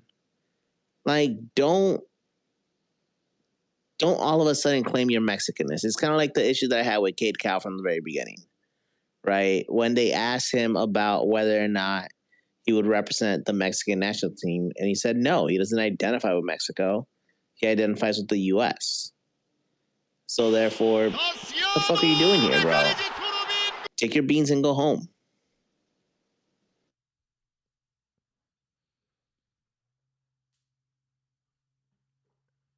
We have an Americanista joining us. Ron, how you feeling going into this Liguilla? You guys lost a decisive match against Toluca. And yeah, I don't know. Thoughts? These 17 days, they're going to come in handy for America. I know a lot of people have been complaining that, oh shit, the team's got to play. They're going to have to wait, 16, 17 days for the players to play, or for the teams to play for the Liguilla. But I see that as a blessing in disguise for America. I mean, the players they've been carrying injuries for quite a while now. And if they don't, recover some of the players at full strength, they're going to have a tough time in the playoffs, in the Liguilla. So we'll see how that goes. The lob for Wiggins. He did it. I thought they had a shitty first half against Toluca, but I thought they played well in the second half. I think Carlos Reynoso made a comment that was kind of interesting, and I kind of suspected it, saying that the way Jardine, who he started in the first half, wasn't really normal. So he thought that maybe he was trying to see how certain players would react, and I thought that was a very interesting take on El Maestro's assessment of the match. I still think that they have a chance to get to the finals. I still consider them a strong contender. I still think Toluca's also. I still think that Toluca and America are the ones that are best suited to take it to the finals. I don't know, man. You lost to Cruz Azul, and then you beat Puebla 2-1. Puebla got a red card in the 92nd minute, and you scored the goal in the 99th minute when there was only like 6 minutes of aggregate. You tied Mazatlan, who's about to disappear. You beat León, who's been struggling all tournament, and you lost to Toluca. So your wins are against Puebla and León. I mean, let's bring it down a notch, okay? Well, all season long, I've been hearing that the team's in crisis mode, but yet they go in crisis. I'm just saying you can't put yourself at the same level as Toluca. That's what I've been. Well. That's what all I've been hearing all season long. And yet, throughout injuries, throughout little slumps, they go into the last game of the match with a chance to be basically super leaders, and yet they still make the playoffs. They're still in the top, in the higher seeds, and like I said, they're gonna wait a week, almost 2 weeks, for them to play their next playoff match. And even though in an ideal world that's not really good, because you want the teams to play fairly fast within the week, the additional time does benefit America, because they'll be able to rest some of their players that have been lagging injuries. So even with all that, I still think that based on what they play, because sometimes it's the style, it's basically how you play, how you win, and how you lose. And I like I said, seeing that, and seeing them, come through adversity. I see no difference between this team and the team that was basically the team that won, I think, the bicampeonato, where they that was the first time that America had to play the play-in, and they still ended up being campeones. So it is what it is. I mean, these guys have made 4 consecutive finals. They've made other finals in other tournaments. I still think that they're the team to beat. I still think that they're the generational team here. Until proven otherwise. I think it's finally running out of steam. They've been winning, but they've been unconvincing, as El Pastor or Habibi has said. So I do think there's maybe, I don't know, a hint of a crisis, but only because of the high standards at America, where you not only are expected to win, but win convincingly. And so I don't think they've been playing all that well. I think the squad's a little weak. The injuries, as you mentioned, and the bombazos hasn't panned out. The smoke behind Saint Maximin is not that loud. Am I right? Yeah, his biggest highlight was knocking out that ref. Yeah, that was funny. He still hasn't convinced me. In many ways, I think he's very reminiscent of Mickey Arroyo, where if he's on, he's on, and if he's off, he's really off. And he was always more off than on. And obviously he's really talented, but he still hasn't convinced me. I hope he proves me wrong. I hope he turns it on during the playoffs. And Henry isn't the player that he was. So it's kind of hard to count on him. It was better when you had Buffalo and Henry. I'm not even counting on Henry. To be brutally honest, I'm not even counting on him. I don't think he's going to, even if he doesn't, like I said, I wouldn't count on him even as a super suplente, you go desgaste las defensas. I mean, obviously, if he can be influential in the locker room, great. But he hasn't played. I'm hoping he proves me wrong. I mean, right now, I'm hoping that Aguirre and Rodriguez, turn it on. I like the way that Brian's been playing, as of late.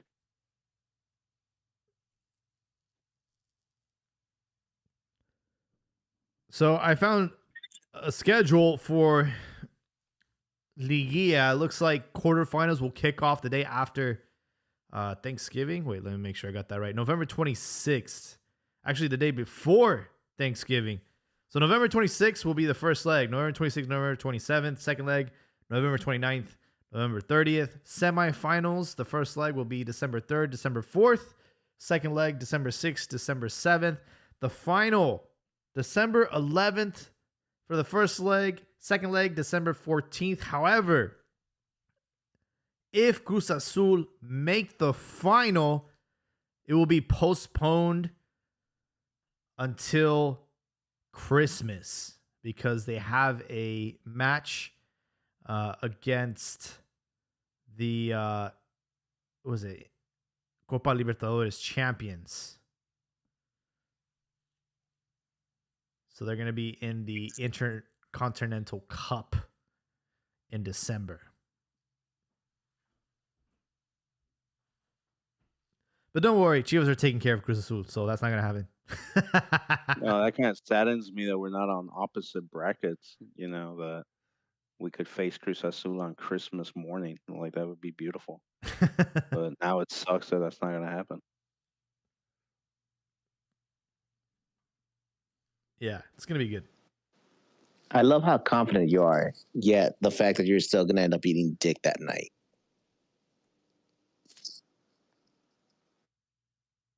I don't think so, man. Yeah, I don't know about that one, Chemo. You're on your own. Mira, güey, si no comes verga, vas a estar comiendo birria. Like, either way this goes, y'all are fucking losing. Hey, torta ahogadas are good, man. Don't hate on them. Yeah, tortas ahogadas are my preferred. But before all that, we have friendlies against Uruguay. First one's going to be on Saturday at 5 p.m. And then they play Paraguay on November 18th. That's a Tuesday. I believe the game against Uruguay is going to be in Torreón. And then the game against Paraguay is going to be in San Antonio. So those are your two fixtures, your two friendlies. Not sure what to expect. Is Bielsa still coaching Uruguay? Yes. And I'm curious. I wish we had like behind the scenes cameras as the Uruguay team is pulling up to that desert land of Torreón. And if what their impression is, like, wow, this is so much better than Uruguay. Or, I'd love to know their reaction. I know that their official account took photos already of them being in Torreón. Iragorri's son, I think, just he commented or something about, I think Portugal. I think Portugal's delegation went out there to Torreón to see if they were going to stay there in Territorio Santos, whatever it's called, TSM or whatever. That would be so terrible. Shit, I would Ronaldo. You know what's funny is Uruguay's handle on Twitter is Uruguay. That's dope. But I think Argentina is the same thing. And I was thinking about it the other day. I was like, who the hell didn't beat them to these handles? Like, you could sell those for money. I think Argentina has the same one as well. They probably bought them. They probably bought them. Do you see Argentina going for the World Cup? Do you see them staying in the U.S. or going to Mexico? Miami. That's their headquarters. Yeah. I mean, Messi, the city of Messi, which is Miami. Yeah. They got like an office out there, like the actual Argentina FA. Like, that's their headquarters. But yeah, they took photos.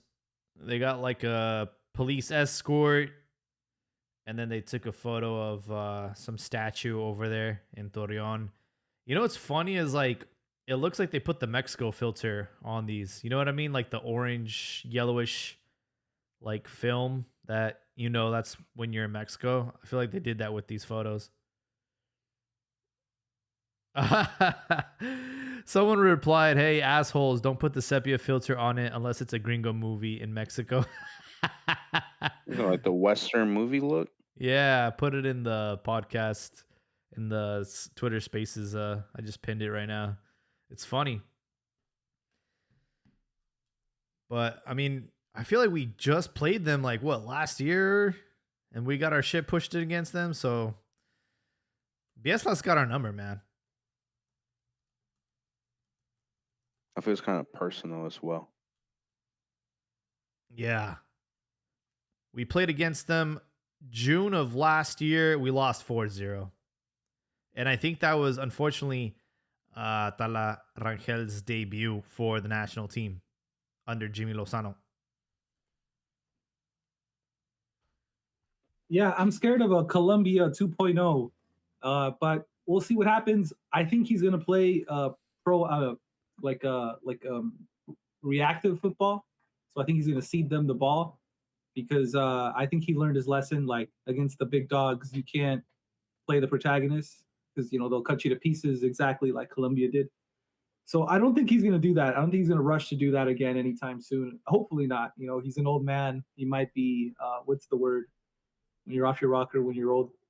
Anyways, I don't think it's going to be the same. That's what I'm trying to say. So our starting lineup against Uruguay was Raúl Rangel, Brian Garcia, Chiquete Orozco, Piojo Alvarado, Edson Alvarez, Gerardo Arteaga, Victor Guzmán, Fernando Beltrán, Orbelín Pineda, Chino Huerta, y Memo Martinez. So it was like the B team. And then some of the players.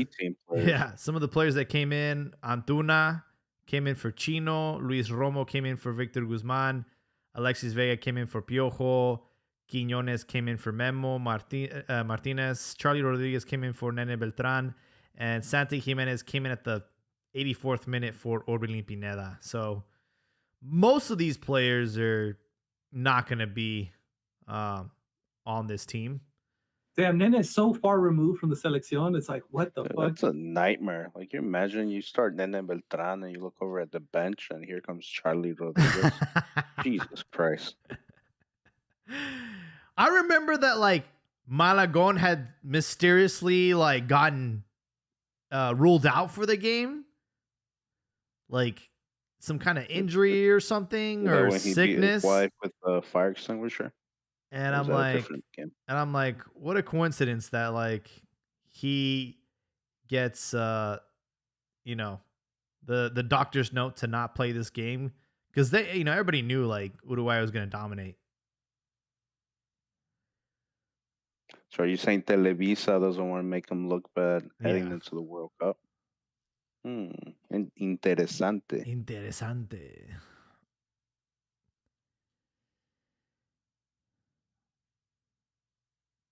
Yeah, it's gonna be weird. I was really enjoying these Liga MX matches. A lot of drama, a lot of violence in this last fixture, and now we got to sit and wait for these Partido Moleros, and then wait for the play-in, and then inevitably the actual Liga, which is just too far from now. It's just too far away.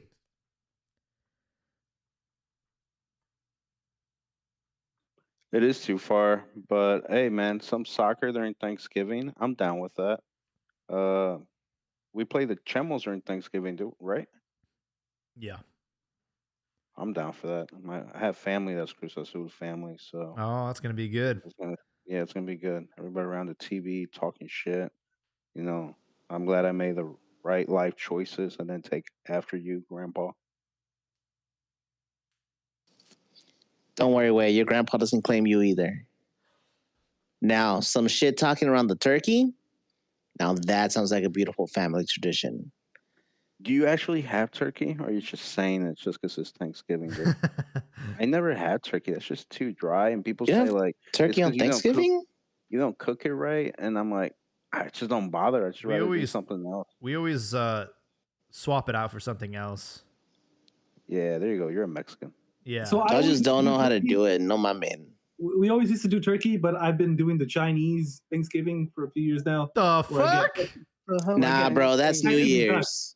Peking duck, bro, at the Chinese spot. Fuck cooking, dude. Just go to the sick ass Chinese restaurant. Oh, duck, I thought you were like and getting it's Panda better. Express. I'm like, damn, No bro. mames, dude. No Got mames. low main and everything. Hey, I'll be honest. I low key love Thanksgiving. It's one of my favorite holidays, and I love eating those like traditional like meals, like stuffing, mashed potatoes, ham, all that stuff. Like, actually, it's comfort food. It's very good. You got biscuits, baby.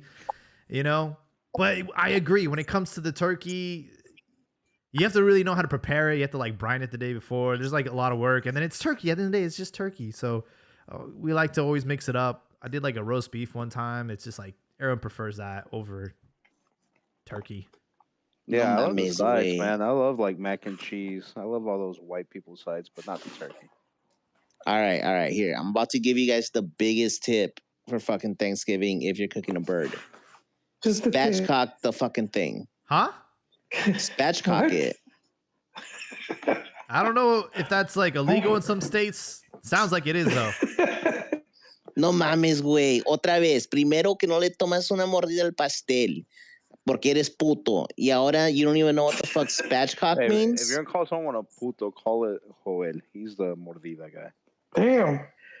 Wait, mordida's dope. What the fuck are you talking about? Like, No, man, you just that's ruined the that's cake like for a everybody. core. I don't That's even a like core cake. essence of being Hispanic. It's low IQ, way. That's low IQ.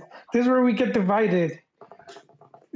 No mames, güey. Entre más corriente, más ambiente. But nonetheless, like Cuando that nos is the llaman core. Mexichangos, that's you guys biting cake. I've heard of deep frying a turkey, but Booty. then you got to get a deep fryer and got to get, I don't know. Special insurance because your Fire house might light on department. fire. Fucking All right. well, man. Self-loathing Mexican right here, bro. right. Mexichango. Dude, there's nothing wrong with biting the cake, all right? Mordida is like nightmare fuels for some Hey, people. you know what? I don't have anything against the biting the cake. It's the smashing your face and then you fucked it That's all the up. best part, bro. It's like, yo, I lend you my fucking nah. He-Man, and now he came back with one arm. I'm like, I'm gonna smash your fucking face. I'm gonna have to into put cake. I'll put a poll on That Spotify. is justified right there. Smash I love cake it or when no the kid smash cake? spazzes out. When the kid spazzes out and starts fucking the cake up even more. You know, like those are my Oh, favorite. yeah. Listen, I was invited to a birthday party, and it was boyfriend girlfriend, and they were kind of like they had birthdays around the same time, so they both celebrated their birthday. They had 2 cakes, and the broad got the cake all over the dude, and they were all like really drunk at this point, and he decided to grab her head and smash her face in, and then that's when like even like the banda stopped playing, bro. It was like one of those like record scratch moments, and then we're like, oh shit, and then it turned into a full out cake war. It was chaos, man. And it's like we still talk about it to this day. We still talk about that birthday, and it's just like, yeah, dude, like it's a trigger for certain people, man. It's So you mean to tell you me don't want that? You think that's bad? Are you a kidding me? huevo? That's exactly my point. Like, no mames, güey. This is a legendary story. I don't like wasting food.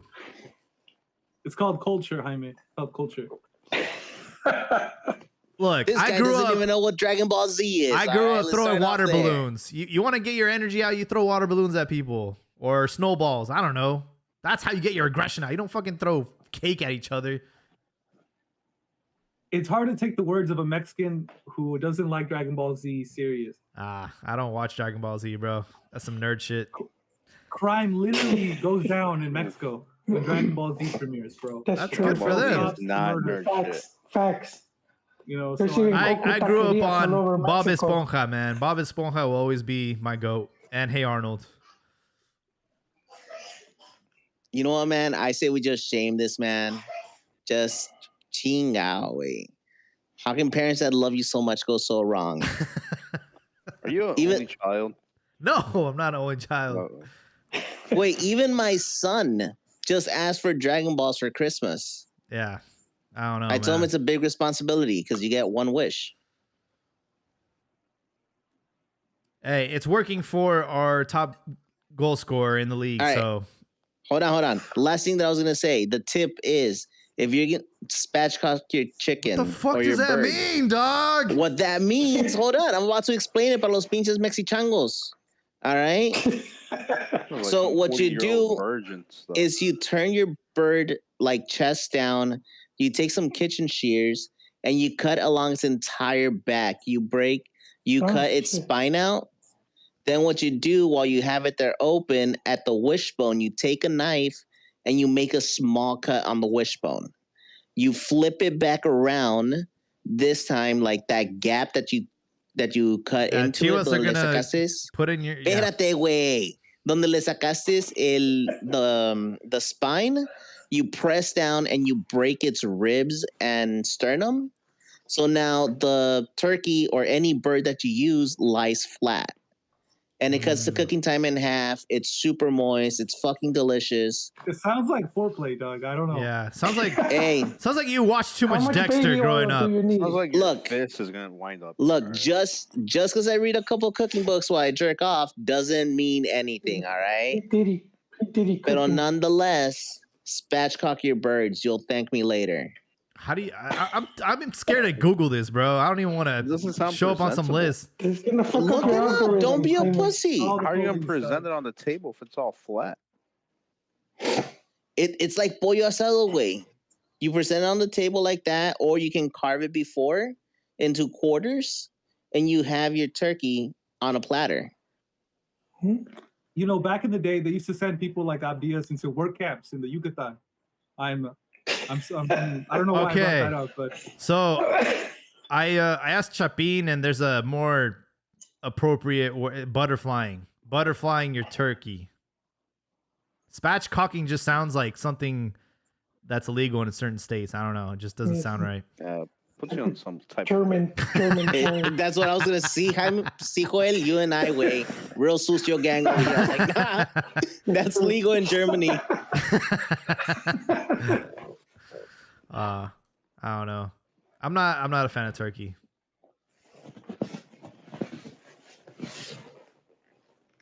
Anyways, folks. Just make mole, bro. Just make mole. You know, it's a bird. No, we made mole tamales this week. We had a Friendsgiving this past weekend, and it was incredible. And we cooked tamales de mole and the queso y rajas. Came out amazing. That sounds Did good. you make it all by yourself? No, man. Had a lot of people involved. I'm just the guy that spreads the masa on the leaves. I don't know how to do all the other shit. Yeah, Here's it's a the lot real of work. question. ¿Salieron pintos? Salieron what? Salieron Egg. pintos. Pintos. Yeah, it's an old wives' tale. You would know that, you bitch. Hey, no, but what's it called? Corn husk or banana leaves? What the hell, bro? I'm Mexican. I'm not fucking Central American, dog. Come on. Oof. Ooh, but Well, the banana Guerrero, leaf we use ones banana are leaves. good, man. Oh. They're nice and Oh. moist. Better. They're Yeah. good. I don't do the Yeah, banana leaf leaves. slaps, bro. Nah. Moist. That's some Moist. fucking Central American shit, bro. That's some jungle shit. We don't do that. Like Pumas versus Cruz Azul. That was a Honduran type soccer game. Like you guys, I don't mind turkey. I don't think it's all that great, you know, in terms like for a feast. So I try to avoid the turkey stuff. I'll be honest, the best Thanksgiving dinner I ever had was when my folks were living in China. Obviously, I didn't have time to go visit them, but I went with some friends, and they basically kind of had almost like British type of food, like Irish stew, shepherd's pie. It was actually the best shepherd's pie I ever had in my life. And so, like, I thought that for some reason, I thought that was the best Thanksgiving dinner I ever had, because it was like almost like British pub food and stuff like that, you know, bangers and mash type of shit. Comfort food. Like the fish and chips. Yeah. Baked Yeah. potato. Yeah. I mean, yeah, fuck yeah, it was great. People make fun of It was like great. British food, but when I was in the UK, specifically It's in funny, Manchester, I had like one of their meat pies, and that shit was fucking fire, dog. They fuck Did with it? their pies, man. Their best I- dish is the beef Wellington, bro. You gotta get that.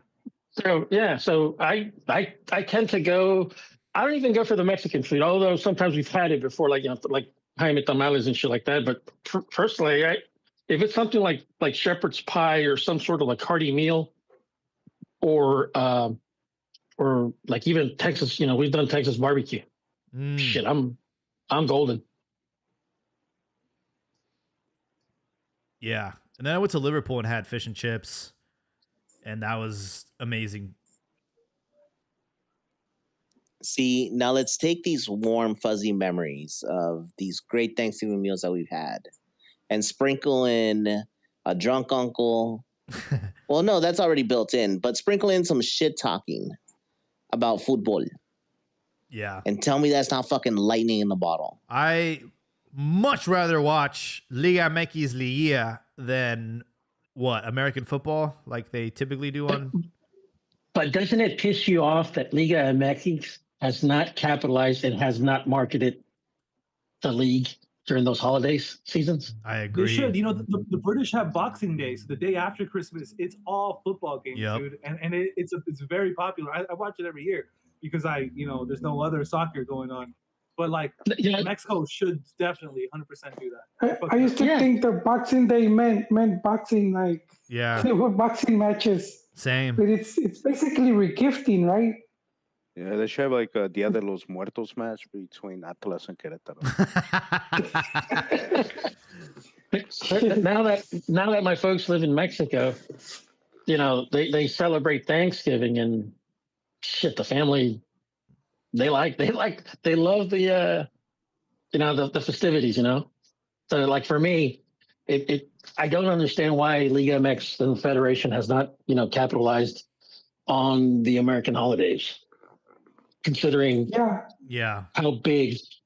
The commentators fan always base- give shout outs during the game. Yeah, no question about it. No, Of but course they that's what do. I'm saying. Like, if the commentators are doing their part, you think the network would like blow Yeah. up on them. Yeah, Yeah, I would absolutely like leverage that for sure, especially around the holidays this year and leading up to a World Cup, right? It's just an excuse to to put Legia MX on the map. I looked up Boxing Day, and it's basically for wealthier families to give their leftovers or the gifts that they didn't like to the poor people. Yeah, they'll put the stuff in the It's like, box oh my and then god, I put got the- last year's iPod. You can have it. That's for poor people. So that meme is appropriate. Me da tanta, what is it? Me da tanta coraje ver tanta pobreza. Tanta pobreza. Yeah, that's funny as hell. So yeah, Pachuca Pumas on Wednesday, November 19th, as well as Tijuana and Juarez. The winner of Tijuana Juarez goes directly against Tigres. The loser of that match will play the winner of Pachuca Pumas. Honestly, none of these four teams are going to go on a deep run. They're really just it's a Boxing Day for them. It's just a free pass for the you know, the ones in need. But yeah, we're at the 2-hour mark, guys. So if you guys want to do your closing thoughts, we can wrap this up.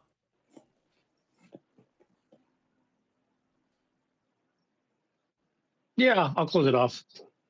I didn't get partake in the conversation you guys had about Tecos, but I will say this about Tecos, and I do miss them not being in the league. Say what you will about them, they are the only team in recent modern history that did things the right way. And when I say that, and what I mean by that is they started in the third division, they won promotion to the second, they won promotion to the first division, and there was a time in Liga MX history that they were one of the only teams that maintained their status in first division without ever being relegated until they got relegated. So it's kind of sad to see them that they've drifted away, because I always thought, like Hoyle said, I thought that they were an interesting team because they had really good scouts. They had an eye for talent. I don't know if it's because of the university factor, having partnerships and stuff like that with the South American scouts, but I always thought that they brought in some fantastic players.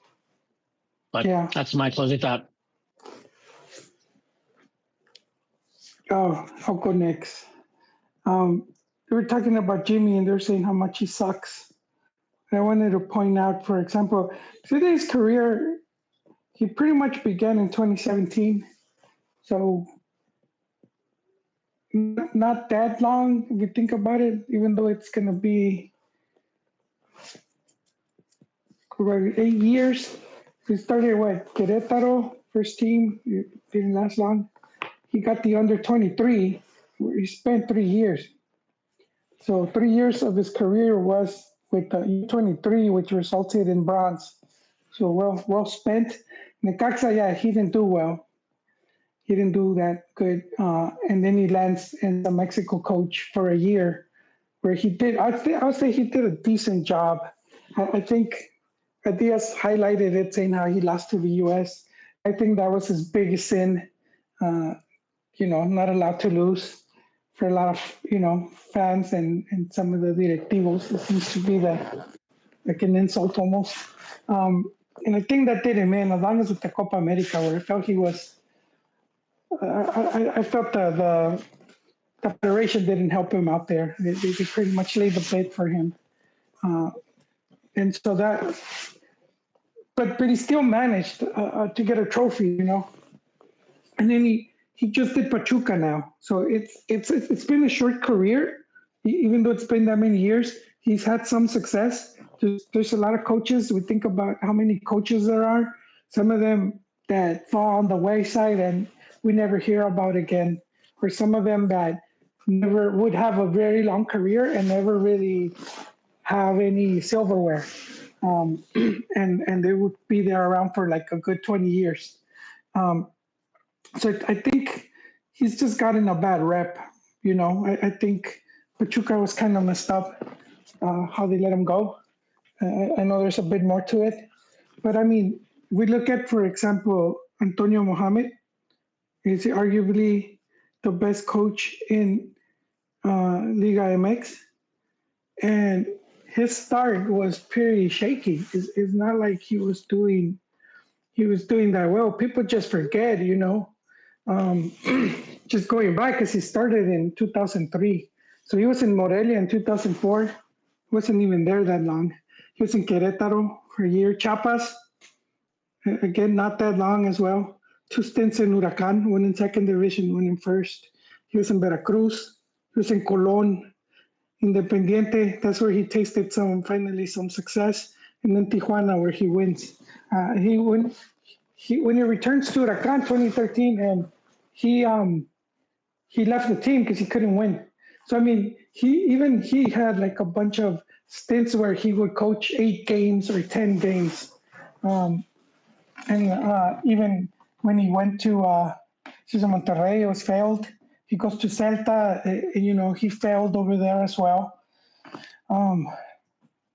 So I think just recently he's had a big resurgence at Toluca, and he's doing really good. But I mean, I'm just using him as an example because he's had a lot of success, but he's also had a lot of failures, and he goes back 20 years.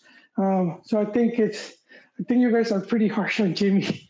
I'm just kind of like pummeling him and saying he sucks when he has trophy, man, and he has gold in his cabinet, and you guys are like, this guy's a bum, and he's it's like, damn, bro, how much more difficult are you going to make it for any other coach? Because if that guy sucks, then a lot of coaches aren't going to stand a chance in this.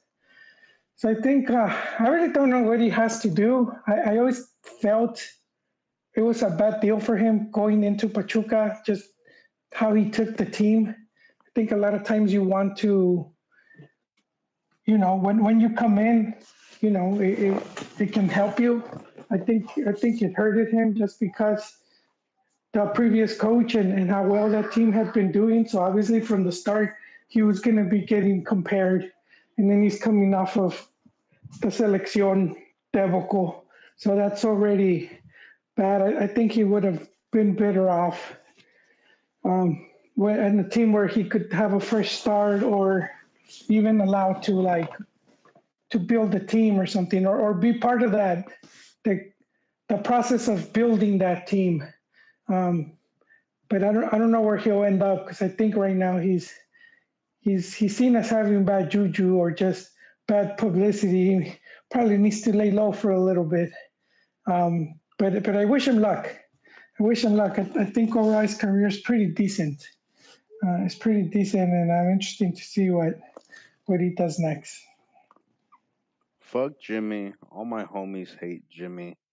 He lost it when he went on live TV with that TV show with all the coaches and stuff. And he drew up a list of 4 players per position of what he would do if he was in charge of the national team. All the youth players that he would call up. He got the job, didn't do anything of that. Okay, wow, he won a Gold Cup. Who hasn't won a Gold Cup before?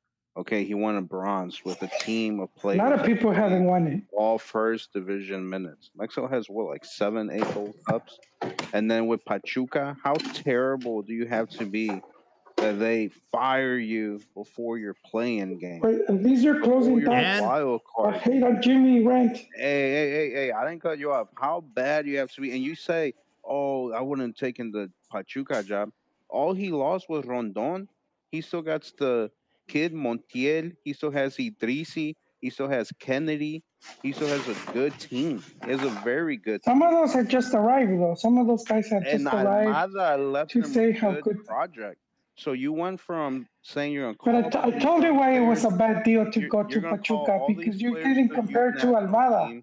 You go to Pachuca, where you see players every single day, where they're known for having one of the best canteras in Liga MX, and you don't debut a single player. That's the cardinal sin. That's the cardinal sin right there. He was the first coach. Joel, he got fired before first coach. Who gets fired before repechaje? Hey, first coach since 2009 to not debut a single youth academy player. Well, you're not always gonna have good academy players. That's the thing. Just because you have an academy. You want to tag me in? Yeah. You want to tag me in? Yes. You say you can't Come fight your own save battles. me, That's what Zaddy. he's saying. Yes. Come save me. No sean envidiosos, no sean, la envidia mata.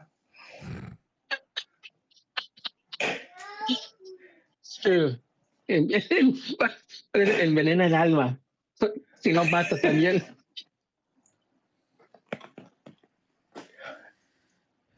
Well, Habibi kind of had a closing thought. Well, So that's question: pretty much it. Does Jimmy Lozano, does he continue as a coach or fuck him? Wait, what would you say? Jimmy Lozano, is this his last ride, or should we give him more chances? It's No, Liga he'll get MX, bro. He'll get a job Yeah, he'll get a tomorrow. No, that's not what I'm Gago got asking. a job after what he pulled off. That's Jimmy not what I'm Lozano, asking. like, That's not what I'm asking. I'm asking, do you give him another shot, Where? or forget him? What's that? Pumas will give him a shot. I No, would that's not what I'm not. asking. Atlas will give him a shot. Querétaro will give him a shot. That's not what I'm saying. Is would you cut off his legs? I wouldn't. Okay. He'll cut him off himself.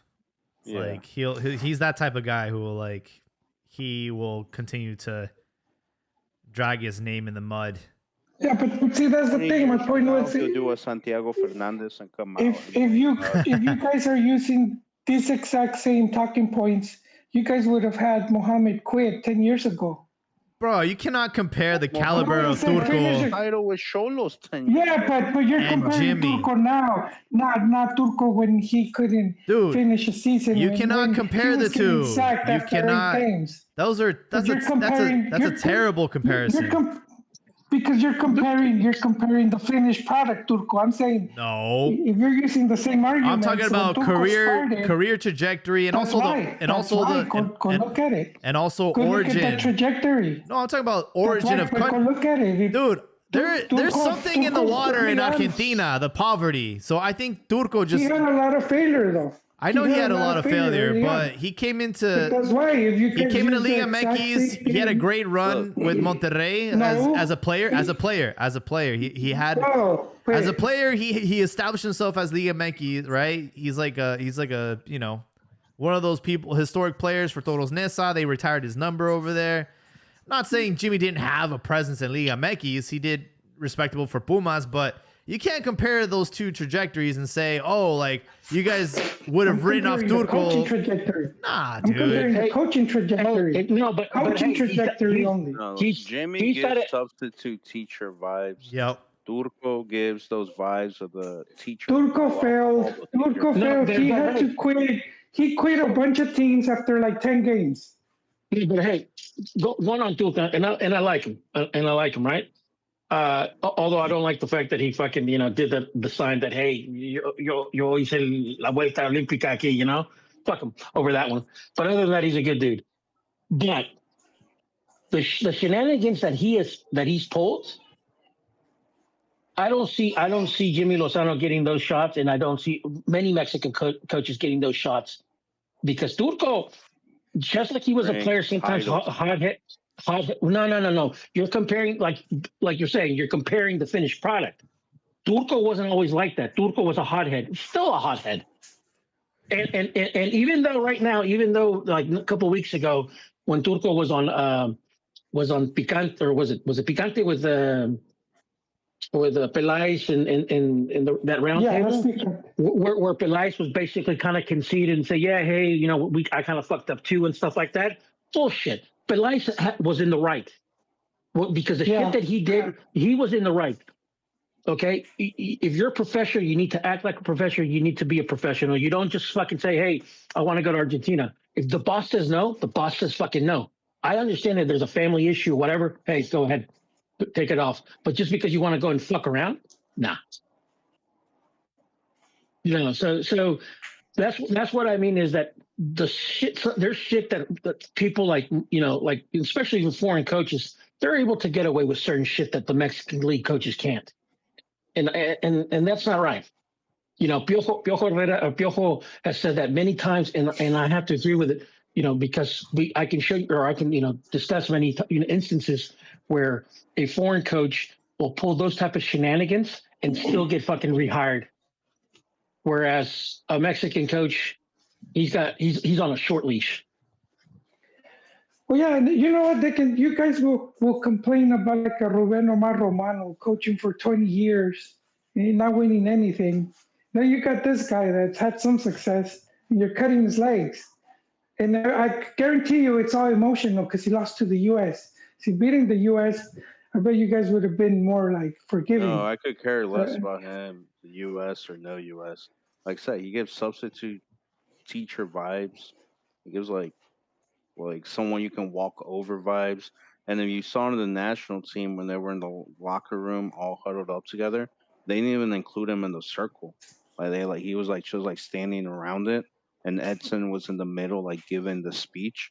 Like you can tell the teams, and obviously Pachuca's roster had to walk over him. That's the reason he's getting fired before Liguilla or repechaje. He just gives those vibes that he's a pushover, bro. Yeah, but I mean, it's part of it. It's part of it. You will.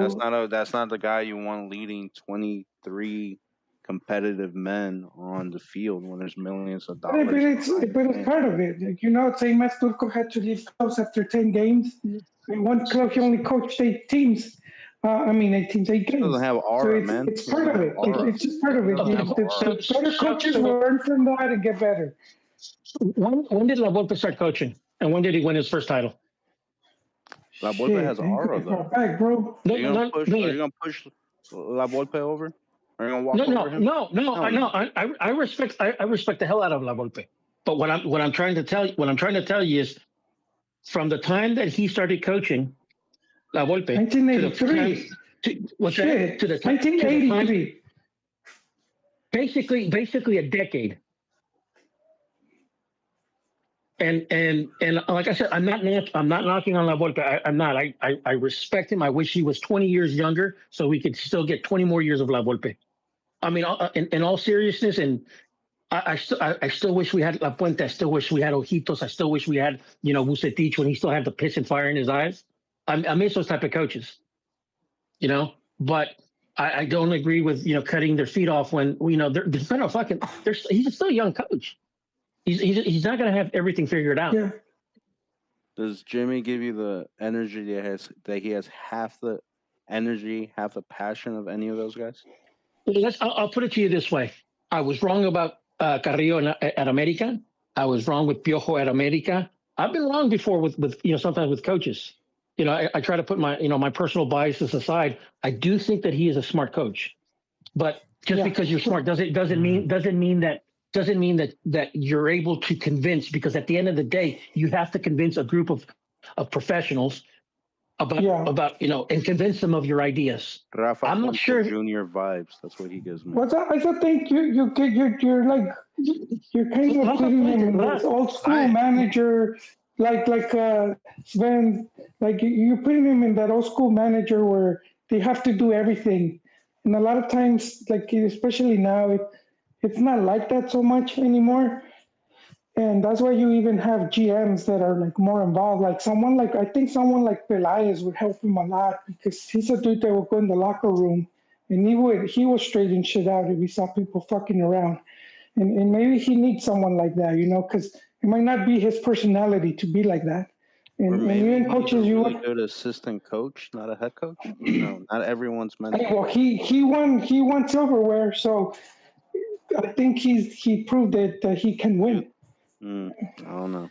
Look, I understand. I understand you guys are. My last point, because he keeps saying that it's like it's no big deal getting the bronze and that any coach could have. But like I already gave you that example. La Volpe went to Olympics, got eliminated in group stage, and it's not. There's been even better coaches have gone and not won anything with even better teams. So, I mean, every now and then I see like ex-player post their coaching certificate, right? Whether it's Joaquin Beltran, whether it's I'm trying to think of what others, but they're not getting opportunities. And if they are getting the opportunities, they're on a very, very short leash.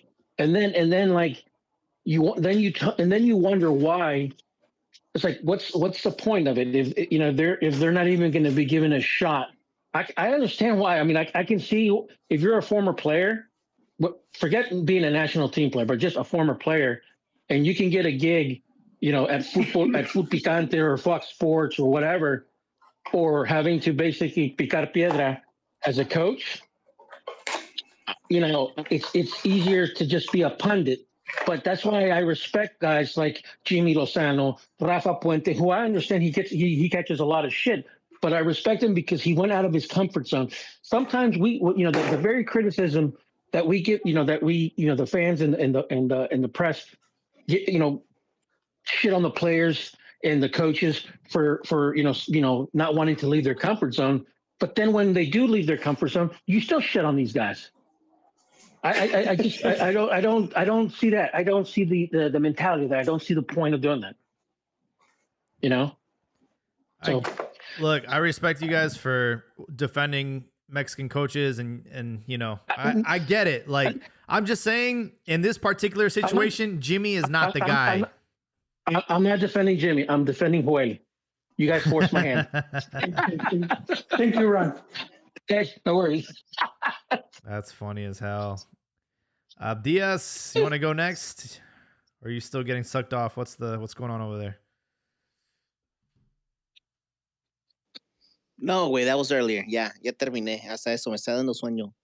So, qué bueno que me hablaste. Yo, bro, there's no better sleep than a post-nut sleep. Like, those things are fucking magical. Pero bueno, lo que les iba a decir. Pues no hay pedo, güey. We're going against the retarded cousins of La Liga. So, veremos qué onda. Veremos a ver how things go now. You've been complaining this entire episode about how, we're going to be stopped. We're going to be doing these things. Like, it's such a long time before action resumes. Mm-hmm. But hey, count yourself lucky. You don't have to face one of those teams that has been working their way through the play-in and you have been at home eating bonbons, so therefore you're out of shape, you're out of rhythm. Like, you're going in with a team that is evenly matches you, right? The two of you have been sitting at home, you've been practicing, you're not in rhythm. So therefore, let's see how this goes. All right. Now, with that being said, Cruz Azul was a superior team this entire time. It wasn't until fucking Mier got injured. But I knew something bad was going to happen the moment the Kumite was officially announced and JJ Mack got fucking broke in half. Right? That's when I knew that this was going to be one of those type of games. They come in, boom, they take out Kevin. Luego, Faravelli does the exact same thing, cleats up, nails a guy, red card. Unfortunately, these type of games where everything goes against you do happen. Now, with the name of the team being Cruz Azul, I said it before and I'll say it again. Esta fue una pinche Cruz Azuleada, güey. Everything went right for it to go wrong. Horribly fucking wrong. And if that's the case, if this needs to happen right now, I will happily take that so that the players can learn and move into the playoffs confident they can handle whatever is to come. Porque neta, ahora vienen los putazos de verdad. And until then, I'll catch you guys on the next one. Sounds good, Abdias. Rifado, take us home. Hey, everyone. Thanks for having me. All right. So I guess I have to address the Jimmy thing. He's good. He got Pachuca into the postseason. He won the bronze in the Olympics, and he lost to the champs. He lost to the champs, Brazil, in the semis. They went on to win the whole thing. I feel like bronze doesn't really do it justice. I feel like they should have gone a little bit like a silver, or I even think they should have won that game against Brazil. That's how good Jimmy's team was. I think they were good enough to be the champs. I'm not convinced he's a great coach either.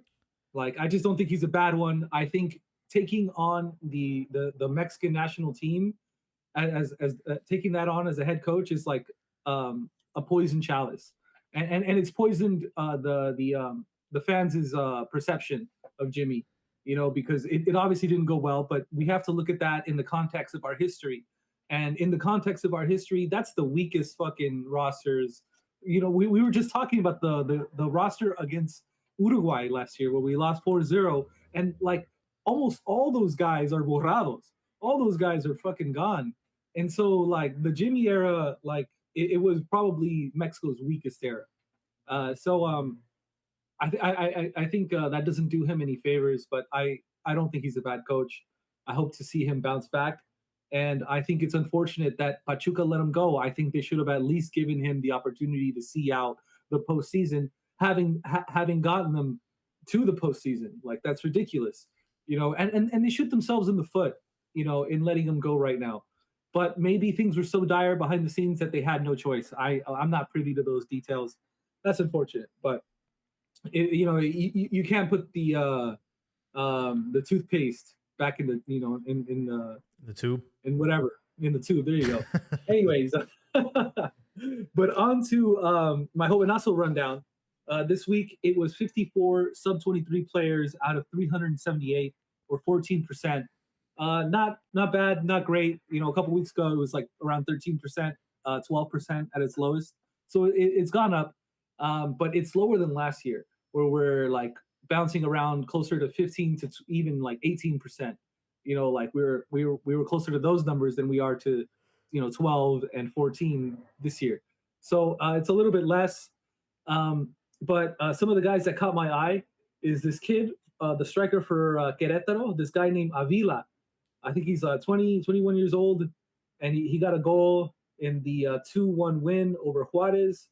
I thought he was really good. Another guy who got a goal in the Cholos win over Atlas in their 2-0 victory was Alejandro Gomez. Now, this kid was loaned out to a Portuguese team. I think it was called Boa Vista. And then I think they went bankrupt, and he had to leave, not getting paid.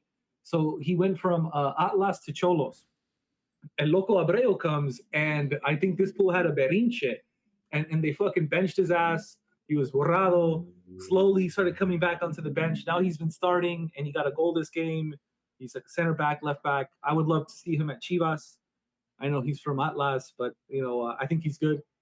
So keep an eye on this guy, Alejandro Gomez.